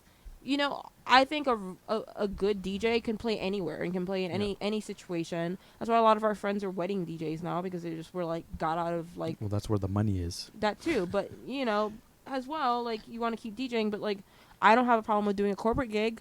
I'm not gonna like cry about it on the internet because you got to pay your bills. We don't get paid as artists in America, you know. Like and also like I think those are fun sometimes. Like it depends like what it is. It's not. You're not signing your name in blood. You get a lot of money, you DJ, and you leave. Yeah, but I mean, the thing... And those are the most fun parties. You play with whatever the hell you want. But, I mean, I would also complain about that there is some kind of change, you know, in the way things are happening now. And I stepped back, and it seems like you have gone full throttle in. You, like, dove in head first. Me? No, not really. No, it seems now like you're participating more than ever. I am right now. I am participating in social media, but I'm not doing it in the way that other people are doing it. But I've also I do it in my own way, which I feel like people resonate with. Yeah. You know what I mean? Where it doesn't just seem like it's vapid and just doesn't have anything in it. It's just like, oh, look, let me the selfie of me. You know, like I'm posting funny, stupid shit, and then I'm like, hey, do this thing, come to this thing, and I'm just like. I mean, it's all so new that I'm not quite sure what's gonna become of it. Like, how will it be remembered well, or what? I don't know. Social media? Yeah, but the weird thing is that there's a lot of people that won't exist if you take away social media. They don't have anything to fall on. Like, people will remember them, but, like, besides their social media, whatever, you know what I mean? Like, there's... But when it comes down to a booking a DJ, it doesn't really matter. And I don't know if it ever has. It's your draw. It's like how many people can you get to go to a party? Yep. Like, and some people it's because they're social, they're nice to everybody in person, and I guess and that's what we came from. Yeah, and some people are good at the internet, you know, and then some people are good at music and they can transcend that, and some people have all three. Yeah. But I mean, it was just weird to me. Like today, I had another interaction. I hope I'm not being I'm not going to give any names, so it's fine. But the kid got a repair today, and we have like an Instagram for our shop, and he was like, thank you for tagging me in the picture. It's an honor. Like, to me, that was a really weird thing to say. You know, that's the Like thing. that it's like the fact that like younger people, like It's a generational their thing. existence is in the Is internet. the internet, So yeah. so by us saying, you know, like us older people saying like it's changed, like are we just being like the get off my lawn and we're not changing with the times? No, it's just Or- like it's trying to. For me, so for the record, I'm gonna be 34 next week, or this year I'm 34. Will is in his 40s. 42. So, you know, I was always a baby in this kind of scene of music or scene of anything. Most of my friends Yeah. and anything that my friends are in their 40s, or late 30s, and I am the ones that I've had for the past 15, 16 years. And so now I have friends of all ages, you know what I mean? But like I have my close friends I have 2 close friends that are under 30. They're both 28 years old. Yeah. And then that's it. Like everybody else is older. So like we're talking about just coming from what Will said earlier about like kind of like people come out because you're nice to them, or you just have a draw. You know what I mean? Like Yeah, like Katie and I were just fun. We had fun. We played music. We played like music you knew. We played weird Yeah, you music. played We good played stuff. like we just brought all of our records. Our party was the precursor to all of this like all genre thing that's like the thing now. Like it's not like I'm trying to sound like a grumpy old lady. I'm just like we did that and we just did it as a break from like these 2 parties that were 2 completely opposite, techno and like what you call wave now. And we would just be like, let's play all of our records and have a party, and everybody would come out, and it was a way for us to do something, and we did it every month, and it was fun, and a lot of people would come out. But and now it's like it's like the internet. You got to get the internet involved, which is not something like I used to get the internet involved. Like I used to post on MySpace about like the Hole or whatever, or Mhm. whatever else I would Yeah. DJ. Subtonic, Tonic. I don't even know. I was like telling Will, I was like, I had to think about all the places I've DJ'd in New York City that don't exist. I don't remember the names, and I'm like, wow, I can't believe I forgot about Tonic and Subtonic. You know, it's like wow. which is where Bunker started. I know. and they I had, went like, to Bunker parties. Free jazz. But there was nobody there. Yeah, yeah. There was no one at Bunker back then. Sorry, Bunker, but that was the truth. That was 2000. That was a different time. You know, people were just off. People just wanted to like. It was hard to throw parties back then. So you'd just be like, I'm DJing here, and then people would stop in and then go drink at whatever. Wherever the free drinks were. Yeah, all the vodka, Absolute sponsored. What was it called? MyOpenBar.com. You know, remember that? That's a period of time that people don't understand. So now you go to a party, there's a $45 cover charge. People are paying that. If you said that back in the day, people would laugh at you and throw their fucking drinks at you. Do people really pay I did the other day. $45? I didn't pay 45, but I paid 20. because more than that. But I was like, you know, so many people have put me on guest lists without me asking lately that I've been like, let me just pay for this for once. And it was at Sugar Hill. Yeah, that's okay. So I was like, this is a long... When it's going to the... You know when it's time to play. Yeah, I was like, you know Okay. what? This is keeping an establishment that's been around forever in a black neighborhood, a black, you know, whatever. Like, you know what I mean? It was like Yeah. that. And I was like, it's going to the promoters. And a bunch of my friends are playing. It's fine. But I was also like, wow, I can't believe I did that. I'm still like kicking myself. But, you know, at the same time, I'm at a point of my life where I can't. But what... So...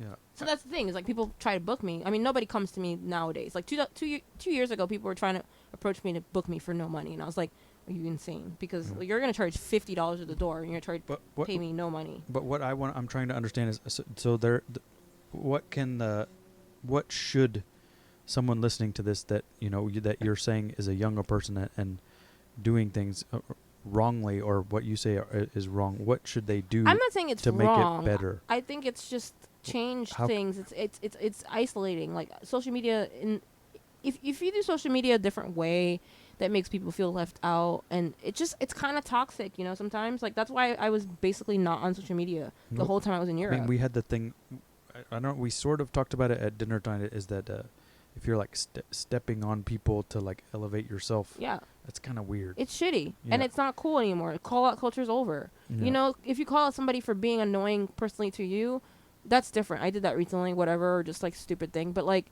Going out looking for yeah, just causing a scene just to be, that's your reputation. That's not fun. That's not cool. Nobody wants to look at that, and it's like draining. Like I find myself going on the internet and being like, I have things to do. I have a real life. Like I have like, I'm in my 30s. You know, I have like things to do. You know, like life is short, guys. it's like supposed to be fun. Life is short. Don't spend your time looking at your phone at Twitter or whatever. Walk outside, get some fresh air. You could fall tomorrow. You could like die. Like literally. I know that sounds so morbid. As we're talking on YouTube. Yeah, like literally. You could literally die tomorrow or something could happen to you, like, you know, we don't want anything bad, but like you could be in a situation where you're like, I wish I had not done all these things. And it's like, try to be more present. Try to like, you know, not be on your phone when you're hanging out with your friends, like unless you're tweeting something stupid together or like taking an Instagram selfie or whatever. You know what I mean? Post it and get off of it. How do you know? I mean, it's hard to know the difference. Like when you know, there's nobody telling you, like, we're all using our phones. Like, there's nobody telling you, like, this is a healthy amount of time. I think it's rude if you're like, look, you and I both were at dinner. We didn't look at our phones once. Yeah, but I never do. You know, if I was there, if I'm with somebody that I'm with every day all the time, and I'm at work, at our work, when we go on lunches from work, we look at our phone sometimes. That's different, but it's like if you're having a conversation, you're hanging out with somebody, and they're on the phone. It's like rude. At dinner, no. It's Lunch maybe. It's 2020, basically. Like, we're like, people are gonna be watching this video in the 2020s, and they're gonna be like, "What?" Like, so basically, I could give advice, but I think it's all gonna change. I think this whole social media thing is gonna collapse. Well, I just don't want to. I don't want to just be there like preaching, you know, like. I think it's cool to use social media, but don't use it. Don't think that you're gonna get everything just by posting and tagging everybody that you think is for clout or quote or whatever. I hate this word clout, but just for relevance. Because it doesn't matter at the end of the day. Like, it's all fake at the end of the day. Like, everything. Like, it's just, like, it needs to be more about music again. It needs to be about community. It needs to be about empathy. And it needs to be, like, less toxic. Because, like, sometimes you look at the internet, you're like, you feel left out. Because you're like, why did this person do that? Why is this person doing this? Why wasn't I invited? And you're just like, do I care? You're like, you really have to, it's just the FOMO word, FOMO, fear of missing out, came from the internet. Like, this whole social media age. You know what I mean? But yeah, I don't know what because the hard thing too is that I also feel like we're gonna exist more and more and more and more as a human race in the internet. Yeah. And but we should limit our time, and we should find a purpose for it. You know what I mean? Not just for like, I think the age of like doing it for like likes and all this stupid posts is over. You know what I mean? It's like you can, but it's like what do you get out of that? Like, the world is shit right now, literally. There's so many crazy things happening. But it's also the best time it's ever been.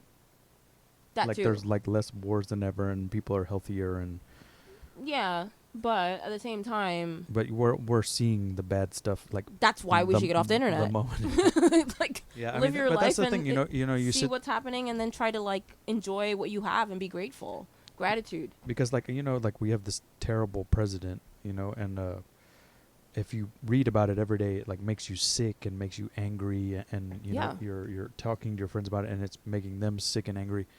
But if you step back from it and you realize, like, it's probably always been like this, no matter who the president is. They always did terrible things, some worse than others, But it's, I don't know, like, is it worse? Like, I don't know. Has it always been this bad? You know what I mean? Like, what we had Reagan and Nixon and. I mean, but you were a child. We don't know because we were kids, and we also didn't have this Cold War. But we also didn't have this like immediate view of everything all the time, every second of the day. Is that what's a?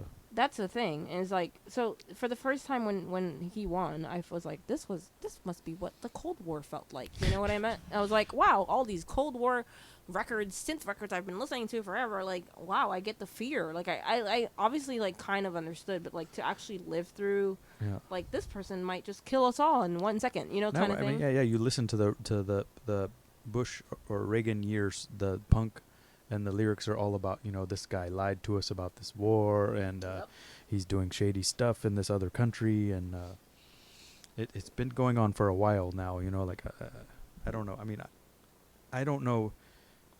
I feel like what knowing about this does. It's good to know about it, I guess. I don't know how we change it. I mean, vote. Everybody should go out and vote or whatever. But yeah, we should. Does that matter? If you can. I mean, if you can't. They make it so difficult. I don't think they make it that difficult. Well, some people. Some places. We're very lucky. We're in a very liberal place. I walk by. I live 1 block from where I vote. And I walked by, and the voting place was open. I didn't know there was an election. It was a like some local election. Like, how are you supposed to even know? And these are the things that, like, you know, you want to vote for. You gotta watch your mail. Yeah. No, but you get so much crap, you just throw it all away.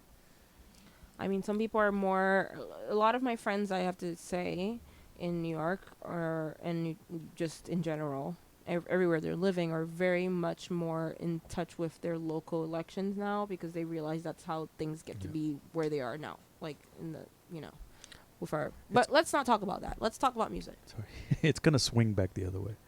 Let's hope. Hopefully. Well, so yeah. Well. So you're now you came back. You were in Europe, doing stuff, DJing. Not so much, but it seems like now, this past year or so, you've been taking it a lot more seriously, traveling around, playing, several times a month in different countries. I mean, it just kind of happens. Every time I'm like, bye, it just kind of happens. You didn't have a plan for it or anything? No, I didn't. And I mean, I have a visa, and that's one of the things that's driving me. So you were living in Barcelona for about 5 years, sort of? No, 3. 3. 2, and then I came back in 2017, and then all of a sudden I had a bunch of gigs. Like, I had an agent, and it was just like so basically when I moved to Europe, everybody's like, why aren't you DJing out? You need to be a DJ. When I was on Berlin Community Radio, and I was just like, I don't want to be in part of this world. Like, I don't want, like, everyone I know that's part of this is always complaining, and it's was also very different back then to me from New York. Like, it was very much machismo, and like I felt out of place. I didn't feel in place, but but people still wanted me to be like DJing, and I was like, no. And then after much protesting, and then like living in Spain did me no favors, but that, I lived there for love. That was a different story. So, but I'd still like do my thing here and there, and then all of a sudden everything shifted, and then people started paying attention. And I guess, when you do something for long enough and people realize that you love music and you're devoted to it, and which my thing is, if you are going to do something, and first of all, like, I never figured out what I wanted to do with my life. Like, I kind of have an idea now of what I want to do, and it's like I'm late with a lot of the things, and music is always going to be the center of it, but like there's other things I want to do with my life. But sometimes, there's people that force, what I'm saying is like some people force things to happen, like, and that's fine, they happen, but then they end. The faster you do things, the quicker they'll end. And for me, it's been a long road, and I'm happy that people think I'm killing it and all this stuff, and like, you're going out, like, and people are proud. Like, I have friends that are not musicians or anything, and they're just stoked, and they're like, wow, you played Panorama Bar, exciting. I'm like, yeah, well, like, whatever. And so, but at the end of the day, it's about music. I don't care about any of that. I just I have an energy when I play. I know that. I could be dead, I could be tired, I could be sick. I get in the booth, and I DJ, and it's a whole different person. You're like, who is this? What's going on?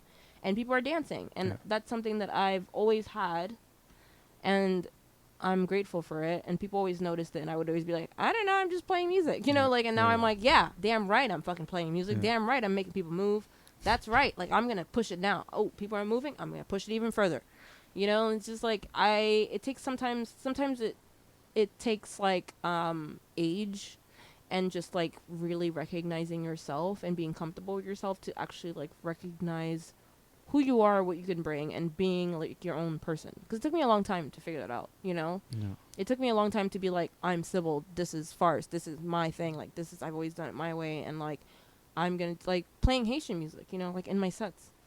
People, like, I did that at now, and the room shifted. The room changed. Yeah. The whole room. I've seen that happen in New York, but to do it in Berlin at a festival that I respect, it was nuts. And then people were just like, whoa. But it's so weird. That's such a weird festival. It's like so serious. It's so serious, but it's like I got to play on Sunday, and they like it's like, do whatever you want. We booked you to do whatever the fuck you want, and that's what you get booked to do. There's no, like, there's times where you know how to read a room, like what a party is, but like most people, 95% of people that book you want you to do what you want to do, and they trust you, and that's a good thing to remember. And so that's something that I want. Like, there's a lot of people that I feel like are just doing what's trendy and cool. But I don't remember you playing Haitian music until recently. Was that like a decision? Like, yeah, I mean, like, I was able to kind of like, I got into a point where after just doing, I really have to say, like, BCR, Berlin Community Radio, did change my life in a lot of ways. I mean, also East Village Radio and Yep. Veronica and everything, and like Lane and other shows.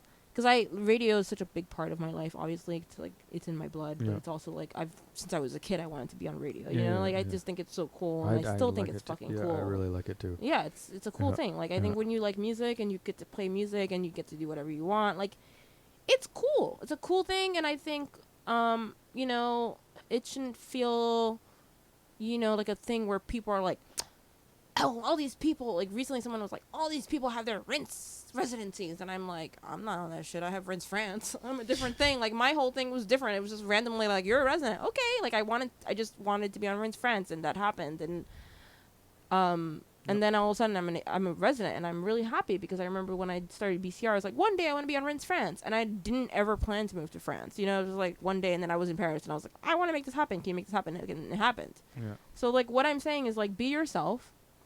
And sometimes it takes a hard time. Don't just jump on trends. There's a lot of people just jumping on trends right now. Because we come from, you know, me and you, Will, and a lot of people we know, we just play everything. We play whatever we like. Like, literally one time, Will was playing at his old party, a CeCe Peniston record, and I was, like, freaking out. I, like, came from outside. Not finally, but keep on walking. Which I literally played all the time, 24/7 in 1992, and drove my mom nuts when I was 7 years old. I love that song. And she's so like, I don't know what you're talking about. I'm like, okay, you're just acting like you don't remember because you're like being supportive or you really tuned it out. But like, I love that song too. And Will literally handed me the record, guys. Yeah, and that's like, that is what music's about. That is what a music community it is about. And it's about like letting yourself go and just, you know, feeling like you're part of something. Like, you know, like a community, you know? Yes. DIY, something. I don't know. Now I sound old because I'm like, DIY. There's no more of that. I mean, there are people doing things on their own and still trying to make something happen in places we don't know. You can't. I'm sure you don't get too old. I'm not old. I'm not getting too old. Don't get too on the young people. I think that there's young people doing amazing things. But what I'm saying is that there's some people that are trying to take shortcuts because they see this is how we're supposed to. They think they have to do things a certain way because promoters and everything. And this is just like. Well, there's a game. So they're playing the game. I mean, that's the thing that. The game. I was pretty disappointed with it. You know, you have all this. I didn't want to say that word. You have all these goals you want to accomplish. I didn't jump into the game. Don't try to tell me. No, I know, but I'm not gonna tell you anything. No, he said I jumped right in. I'm like, I didn't actually. I've been like. You did. You went in.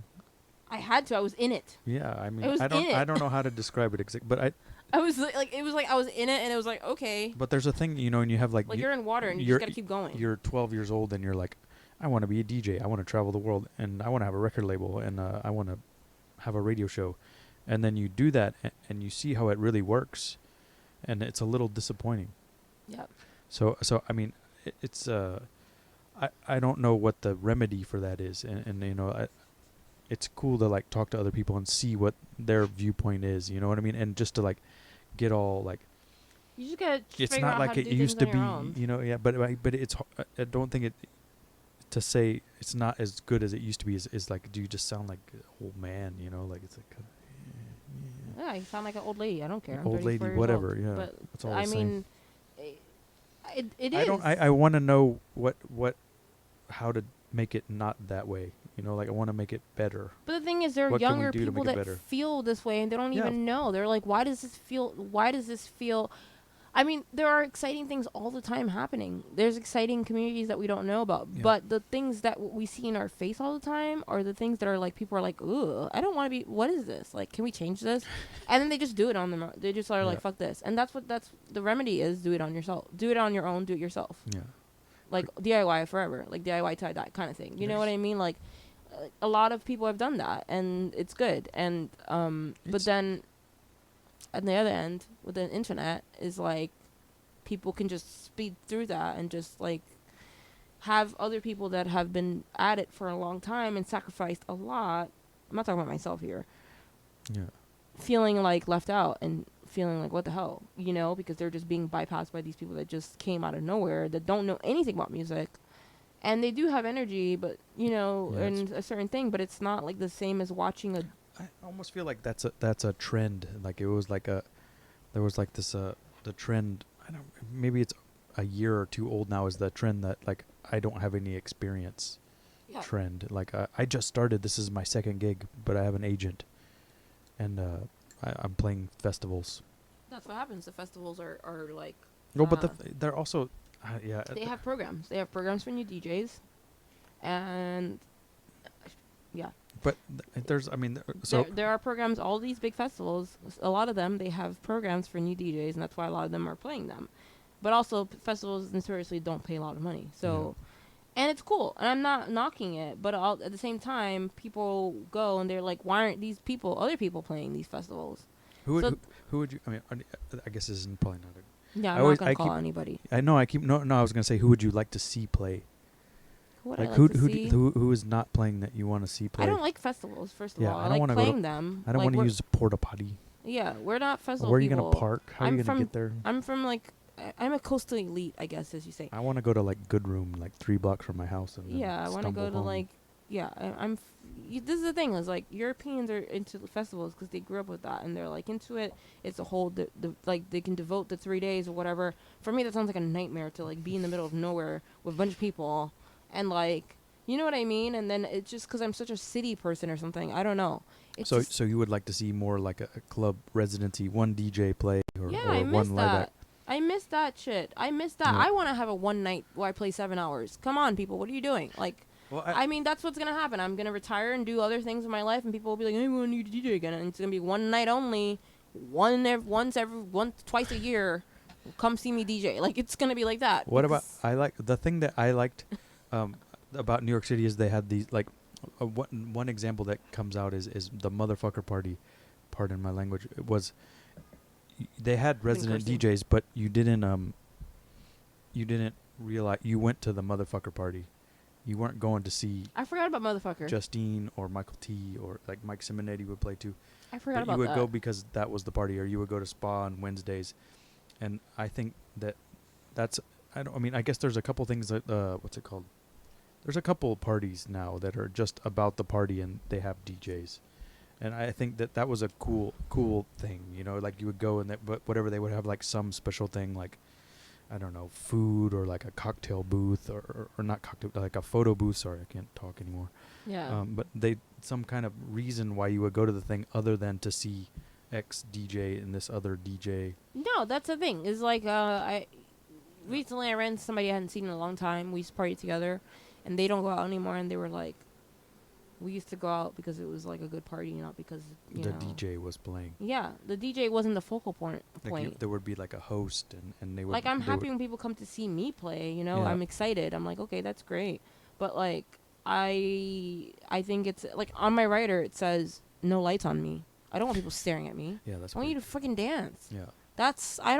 I'm not there. I'm not on a stage. I've DJed on a stage before, but you know what I mean. It's like I'm fine with lights behind me, but I don't want lights on me. And the lights come on, and people are like, woo, woo, woo, and it's like, cool, thanks, yay, hooray, I'm gonna go to sleep now, like you know. I always get so stoked when there's like you're like in the DJ booth that has like the little window and like nobody can see you. Yeah. No, those don't exist anymore. I'm like, what? Like you go to some weird countries and they have them. I want that. Yeah. I want every DJ like thing to be like that because that's how it should be. It's not you like you look up and you see a little window. You see a person. If you go to the new place that Public Records has kind of a booth. I mean, it's kind of like Love, or like a Cielo, or not. It's not like Cielo, but the interior looks like Cielo, but then the booth is like Love. It has like the little windows and it's like this huge room. So you're kind of like, it's more you're like tucked away and no one's like looking at you while you're DJing and so bothering you. So the focus is the dance floor, not the DJ. That's the worst thing in my opinion is when someone's standing there like this, and then that's when I'm just going in and I'm making everybody dance. I'm just like, all right, you wanted me to start off. I had to start off, but I mean, I just don't really. I just go in and out. It's like 40 minutes. And you mentioned it. I had one of those. It was kind of the similar gesture. I think I was playing at atonal, and then and someone, I don't know what, I think I played like a disco record or something. It's like a experimental music, and they looked at me and they crossed their arms and they turned around to like not look at me or whatever. Like I am in disapproval of this. Like, I was like, oh God, just go home. Like I'd rather you go home. Yeah, just go to the other side. Don't make it awkward. Like it's just so disrespectful. I don't know. It's become so weird. I remember I never like you didn't go out to see the DJ. I mean, if you knew a DJ was playing, you went out because they had free sparks. that too, or free drinks, but also you're like, oh, that person happens to be DJ, or it's this party, I know it's gonna be good. You know what I mean? Now it's just all this like superstar thing, and it's like I don't want to be that. I've been like if I wanted that, I would have had it. You know what I mean? At this point, if I wanted any of that shit, I would have had it. I would have figured out how to do it. Yeah. But that's not what it's about. It's not for me. I love music. I like when I go out, I go and I'm in the like bunker a few weeks ago. It was amazing. Carlos Souffrant was playing. I was like, I thought I was gonna die on the floor. I was so exhausted. He plays so fast. Who? Carlos? Yeah. I play even faster. Do you? Oh my god. People. It's been a while, I guess. When I play, yeah, you haven't seen me. I don't you're, go. I You're never gonna go see anywhere. me DJ now. You're gonna be like, whoa. So I played Sublimate, and someone insisted to my friend that I had done speed, and he was like, no. It was like 7 in the morning, and he was like, she doesn't do that shit. And they were like, no, she did speed. And they were like, trust me, this is her energy. Yeah. And I was dead. I was so tired waiting to play. Yeah, it's exhausting. You know, but like, I was waiting to play. It was late. You know, I was like, okay. And then once like the DJ before me played Sylvester, and everybody was doing coke, and I was like, oh, this is my drug. I'm going downstairs to dance. Yeah, like, you know, I was like, Sylvester, hello. I was like excited. What song? Do you want to funk over and over? Rock the box. I'm trying to remember. Sorry. It might have been Mighty Real or something, but no, it wasn't lesser known Sylvester. Okay. I just heard Sylvester's voice, and I was like, this is my cue. I'm gonna start dancing, and it was just like, I just went, and it was just like, it just took over me, you know. And that's what it is about going out. You don't go to stand in front of the DJ and be like, wah! You go to dance. You go to have an experience, and if the DJ is good, then you now you could message them on Instagram. It's like, wow, you're great, and then it's like, that's nice. I like messages like that because I'm like, okay, cool, I'm doing something right. Because it's always a different experience in the booth. Yeah. So that's a good social media.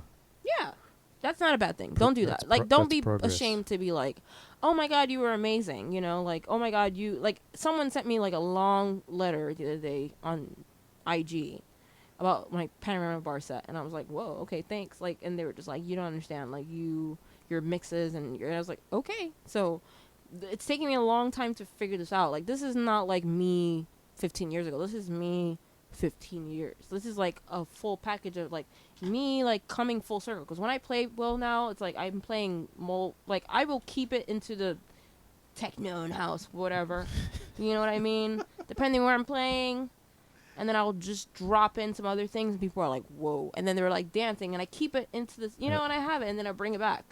I'll have to check it out. I haven't.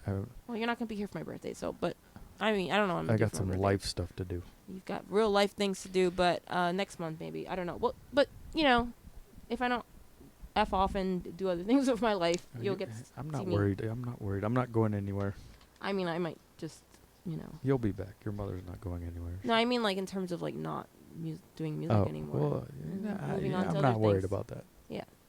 But it's nice. It's nice that people have these nice things to say about, and it's nice that Farce has survived the blog 2000s thing. Only because I've paid it, and the name has it's stuck because, you know, Anastasia was like, I didn't want to name my show Farce. I was like, I don't know what to name my show on BCR, and she's like, Farce, it's your brand. And I looked at her like, I remember thinking brand. I was like cringing, like, brand. I don't like that. Like, I think you should do brands for other things. But for me, personally, I don't think that's music. That's just me. That's just who I am. You know what I mean? I just think that's... I don't know. It's if you have a label, whatever. But you know what I mean? But that was also 5 years ago. So I feel like we're changing. Things are changing. Everybody's trying to figure out what they're doing. But the thing about, too, is a brand... It also can just be art. Like a logo is like a cool design. Yeah, or so whatever. Farce became this thing. Like it's Cool. borrowed. It's not. I didn't think it up. It's like it's a bird from a Poison Girls anarcho-punk record. Because I needed a logo, and I didn't ever think this blog will go anywhere. I didn't think I would travel. I didn't think I would go to Europe. I just was like, I just have a blog. The people follow it. People message me. People, I'm posting music all the time, and then it just became a radio show, and then it's like, so moving to Europe really did change my life in a lot of ways. I'm really grateful for that. Yeah. Farce is I'm trying to revamp it and do other things with it, so, I'm it's I nice. think we need to bring like a blogs back and forums and Yeah, do it things that because I've paid. MP3 blog. That's what Farst was. It was an MP3 I know, blog, and it was an but RSS. bring it back is what I'm gonna. Yeah, I am. It's still there, but she's gonna be 13. She is gonna be 13. So you're still hosting it, paying for hosting. I've been paying for it for 13 years. It's crazy. I'm like, what am I doing? But I host a lot of things on it, and people recognize that, and they realize now in the age of like, everyone is hosting your things. I've been, like, I have my own email. I have my own, I have my Gmail. But so you plan to continue on with Farst and into the future. Yeah. But you're not quite sure what the direction will take yet. I know what direction it will take. But But we have to execute it. It's like this whole thing of like, the blog is in its like 2006 state, and I gotta revamp it and make it like a newer thing, but like also keep it like archives. You know what I mean? Yeah. And then just kind of bring it back to what it was supposed to be, because it was supposed to be a podcast. Yeah. And it was a iTunes RSS feed, and then people could subscribe, and I would look at FeedBurner and see my feed counts go up and down. So I would see like people would subscribe, and what you would get is this MP3 song of like me describing. It wasn't like it was MP3 blogs, but I would describe like nerdy things that were rare. This is like the backstory of this thing, and people would be like, "Wow, cool!" And then the mixes I would make, which were mostly mixtapes, that I would send to people abroad. So you're gonna maybe redesign the site and have all this old stuff on there, but is there gonna be like a change?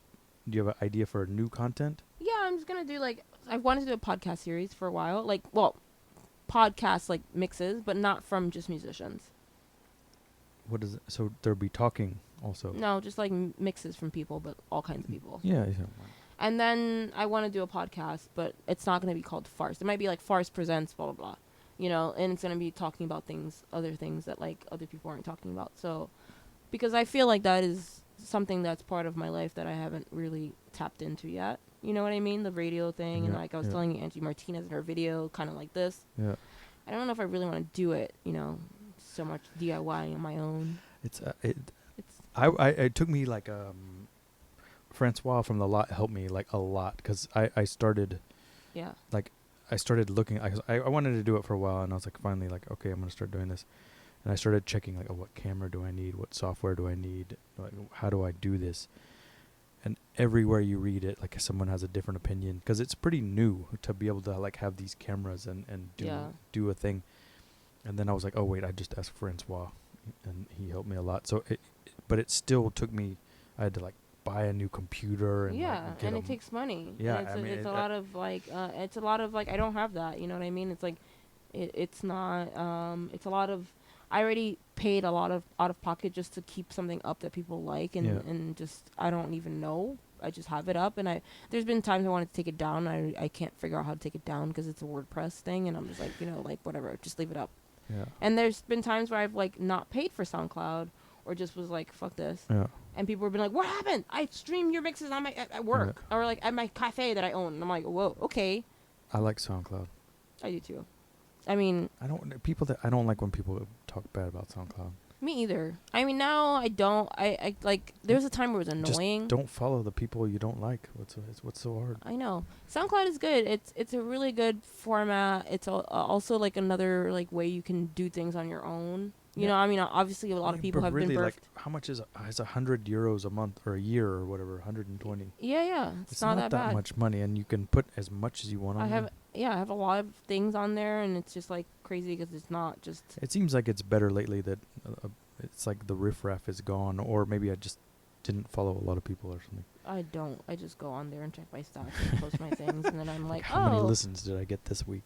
Well, I'm just like, who's like stalking? Like, who? It's more like I'm just. It's because there are people that listen, and then I'm like, like who's that? Why are they listening? Kind of, but there are people that are like, that are frequent listeners, and I'm like, oh, I just like I like to look, and I like to look at what countries and stuff. That's always cool. Yeah. And I used to do that on Farce. I used to look at like, there was I remember there was a time I tweeted about this like 5-6 years ago. There was someone that was like streaming music from my website, like MP3s, from the Department of like paying out retirees in the UK or something, like some ridiculous thing. And I was like, what the heck is this? I was like, somebody in the UK really likes to listen to some old, MP3s on my website. I was like, I like to look at stats because that's what lets you know who's keeps you going. Lets you know who's listening, where they like all in the world. It's like not just it gives you an idea now. Like SoundCloud will tell you the age group range, if it's accurate. It's crazy. Who knows? Yeah, it's. I mean it's that's the thing is like, it's this touchy relationship with the internet. Like you love it a lot because you kind of grew with it also, and you can see like the. Well, I like the things where I don't have to hear other people's shit. Chatter. Like I talk a lot, but I'm also like, filter me. I don't care. Just tune it out. There's just some people just go too much. They just like need to just get off the internet. They don't have to post every single thought they have on the internet. It's really just like you're from a different generation because I mean, really, I outgrew that phase, you know. Yeah. But it was a different time too, where you would be posting on Facebook to your community. Yeah. And now it's just like there's no community. It's everybody. It's like the whole internet, even if you think it's private, People have lost their jobs being racist and crazy because they thought, I'm just posting to my friends, and then somebody's like, haha, hey, you thought. Yeah, I don't know. I don't know what's going on. It's happened so fast. It's all changing. It's 2020, guys. It just stayed back. It's a new decade. Yeah, we're flying cars. We're gonna be in flying cars soon. Maybe at least self-driving cars. But so, did we miss anything? I don't know. You brought me on here to talk about me, or I don't know what. Music or something. Yeah. How I got into it and. Didn't we?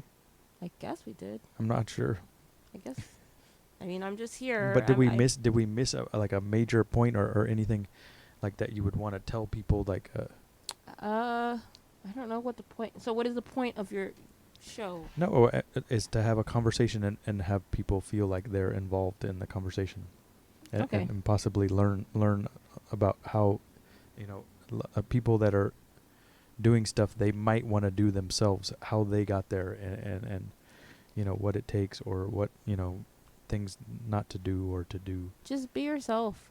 Be yourself, and what I want to say is be yourself. Be nice to people. Be grateful. Like this is something like in life. Just be grateful. Things might not be the way you think they are. And, you might have some weird times where you don't know what's going on and it's, like, really isolating and you might not have companionship. But, like, that's what gets you where you're going. Like, you look back and you're like, wow, that's crazy that time. And then you, like, look back and you're like, yeah, that sounds so stupid and corny. But, sometimes things are not the way you want them to be. And then other people will be like, you're just, like, in your own head. You're living your life. Like me, all the time. I'm constantly like, I'm just doing anything. And people are like, you're killing it. And I'm like, really? Okay. Yeah. I guess I am. I'm just, like, living my, it's not, I'm not doing it for ego purposes. I'm doing it because I like music and, I like DJing and I don't know. I like getting in there and doing my thing and then leaving, Or like sometimes you don't leave afterward. You don't leave, but you know what I mean, like getting out of the booth and being. And another thing, etiquette. We need to learn some etiquette in the DJ booth. Like you don't just. I feel like that was something that was lost or something recently. There's always been bad etiquette. I've been very lucky, or maybe I'm just calling people out and dragging them in the booth, literally. But like you don't. First of all, you don't. If the next DJ needs to come on, and you're hogging all the decks. You need to put on another song that's really long and do not have silence unless you have a microphone. Here's my etiquette is 30 minutes before, say hello, tell the other DJ you're there. Yes. Ask them if not 30 everything, or 15. Whatever. Some time before. Introduce yourself. Let them know you're there and if everything is on schedule. Yeah. Are we on schedule? What time do you want to switch over? I'm okay if there's a little... How many more songs do you need? Yeah. When it's like 5 minutes to the damn thing, 10 minutes. Have a little meeting and say hello. No, that's something that happened to me recently, and I was not happy. The person left me with silence, and it was awkward. And they were like, Sybil's going to kill it. And I was like, you don't have a microphone, fool. Like, what is this? Like, do you know how to talk into your headphones? Because that's... you don't, because you're not from that age. But, like, I was like... But so they had, like, a set list, and it was over. And they were hogging all the decks. And I kept trying to be like, I need one more song. And they were like, just ignored me. And I was like, this is not cool. I'm always scared with the USB things now, so I like switch back to records. I mean, yeah, they're always... Because I don't know which one I can take out and put in. Or emergency loop bullshit that happens all the time. It's like, it's scary. I'm like, man, I wish I could drag all my records around, but half of them are in Europe, and half of them are here. I'm just going to stay in New York, and then I can just carry my records. Yeah, fuck flying around with that shit. Like, but sorry, I'm cursing. Are we not allowed to curse? no, on this show? we are. I This just is- try. this is I try civil not to. Unfiltered. I try not to because there's better words. Sorry, I'm back home, so I'm just really No, it's okay. Don't worry. unfiltered. Don't worry. Okay, but learn some etiquette and Really, please, guys. Like, this is another thing. Just be nice to people. Really. I mean, you just don't be all about yourself. That's just so selfish. I'm sorry. yeah. That is like, whenever I meet people like that, I'm like, okay, I don't ever want to play with you again. I don't really respect you. But 'cause this is like life stuff, you know. Like that is if you meet somebody exactly. and they just start telling you about themselves and they don't say like, how are you? Where are you from? And Yeah. ask they you some don't- questions. It's always a little weird. Yeah. It's just like it's really transcends into the booth, I guess. But has it always been like that? That's what I'm I've saying. never had it that bad. I really feel like I was always like, anywhere I've played, people have been really cool and been like, I've checked in before, or they check in with me and I'm like, hey, I can play this, or you can, how much time do you need? Okay, like, or this person's not ready yet. The sound person will come and say, oh, they need like 30 more minutes. And I'm like, oh, okay, fine. Thank goodness I have some USB sticks. 'Cause if I had records, I'd be playing side B and all, like, compilations are lifesavers, like, Yeah. oh, I miss, Bootlegs. yeah. I mean, Those bootlegs with like 6 tracks. how do you feel about edits coming back? Disco edits. I never cared. I think it's part of the culture. People can do whatever You they remember want. when there's someone we know who has moved to Mexico, who's also the same, heritage as me. He hated edits back in the day. He hated them. Now, Well, Franz has pretty strong opinions. but I feel like he doesn't anymore. And I feel like it's kind of like it's come back, but like a lot of these edits are not real edits. You're like listening to like this is not anything different than the original song. Well, I think. I mean, I love the 2000s edits. I'm happy that I can play those records that people gave me that I had no use for back then. Now, But I think that for me, my perspective is that after pressing records and putting them out, like I know that these people didn't make money off of them. Like that's the thing No. is like everybody was like they're making money off someone else's music. I don't think they made any money. nobody ever does that to make money. It's to make it like I have edits. I guess they made it to I get have gigs. quote edits. You know what I mean? They I just don't. made the song longer so they could play it. Yeah, and that's exactly what you do. So you can play music longer. Yeah. And then you put it to vinyl or whatever, and so you can get gigs or whatever. And then it's like some people have been like, "You have edits? We want to put them out." I'm like, "No." I'm like, "No, they're not for. They're for me, and I don't want to put them out. I'm not trying to do that." People can do whatever they want. I know, don't but I'm care. not trying to. Yeah. If people want them, I would release them on Bandcamp or something. But they're not like amazing. They're just maybe in 10 years people will be like, "Wow, this is great." But it's like I don't. I mean I don't know that's the other thing too is like this the music industry is changed so much now that I don't know what you're supposed to do. Like something like that you still made it. You know what I mean? Even though it's someone else's music, you put your fingerprint on it. Should you be able to sell it? I don't know. It's just, that's like a whole nother Yeah, I don't can feel of comfortable worms. about selling it. Like I'm But just kind of like. I like these people. They put their like Bandcamp or YouTube or Bandcamp. I think is good because you can have this like free or pay what you want kind of thing, and I Yeah. think that's a cool model. Yeah. Like if somebody wants to give you money for it, cool. I mean, I really love like some edits from that time. There's like one person that from Iceland that I like their edits, and then they never. It took forever to finally. They never put their name up on Discogs, so I never knew who they were. And now you can kind of figure out who it is, and I think that's cool because you don't want to be like recognized for it. You're just you're just editing some track to be like more being so you can play it out in a dance setting. You know what I mean? Yeah. It's not like you're playing it in your house. I think it's always been a part. A remix edit to me is the same. Like it's always been a part of you want to make it to where you can play it. Fine, do it whatever you want. Yeah. I mean, I think the thing that people were getting mad at is they were saying they were making money off of it. Nobody makes money off of music But anymore. I guess they got gigs, so I mean, that's a little bit of an argument. But I don't. Who cares? Well, some people have to live off gigs, Yeah. Like when I was in Europe, I can't work. My visa says DJ on it. Still, guys, this is not a joke. It's like fun. When I come back from the airport, they're like cracking jokes, and I'm like, it's not funny. It's painful. Like, but there's a much bigger culture in Europe. yeah. But it's also it's possible. It's also right now so pretty saturated. Saturated. That's the word. It's very saturated, and Yeah. it's overwhelming, and it's like people don't know what to do. they're overwhelmed. Like the agents, the promoters, they're like, you know, it's just. Enjoy it while it lasts. Take what you can get. I don't know what the I mean, is. I always tell the young or whomever is having a good ride right now, enjoy it, because you don't know when it's going to end, and don't fuck it up. Don't fuck it up prematurely. Don't be a dick. Sorry, just don't. Like, don't show up and be a jerk. Yeah. Don't be unpleasant to these promoters. Don't be unpleasant at dinners. Be nice. If things are really messed up, then you should be a jerk. You know what I mean? But also still be nice. Be diplomatic. I guess I know how to be diplomatic. This is, you asked me about day jobs, and it's like, I know how to be diplomatic. Yeah. I'm like a fixer. You know, like, I come in and I fix shit. Like, I'm like, why is this all messed up? Okay. And they're like, wow, let's promote you. And I'm like, wait, slow down there. You got to give me more money than that. So, but, you know, anyway. Yeah. But just so, like, we've spoken for 2 hours now. Just yeah. So you know what's going on. I mean, that's what I was trying to ask you if we missed anything, and you came back full circle to be nice to people.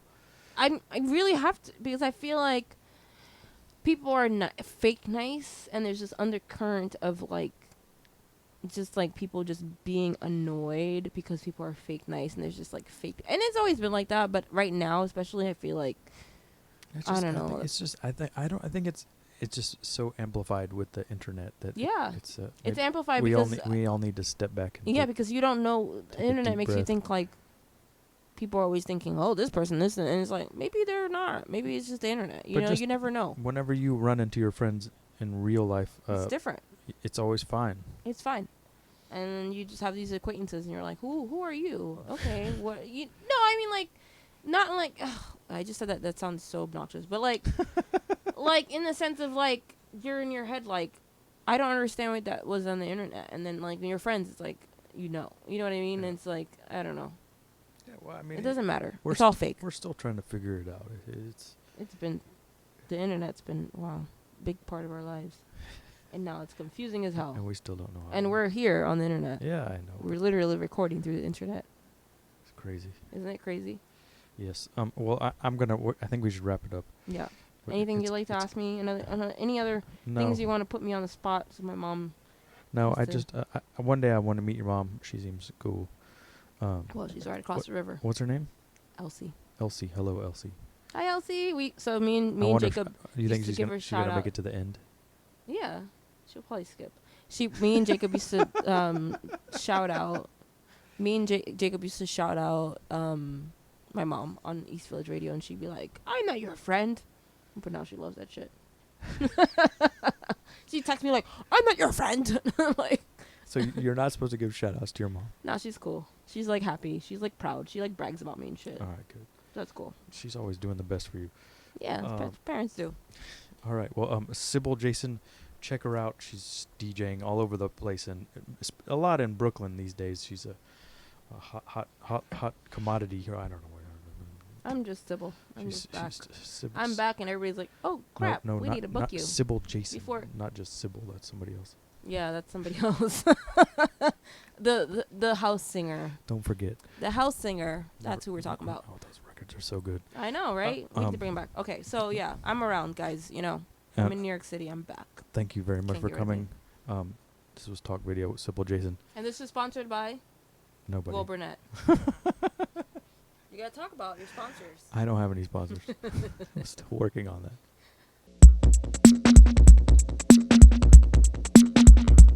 Mm-hmm.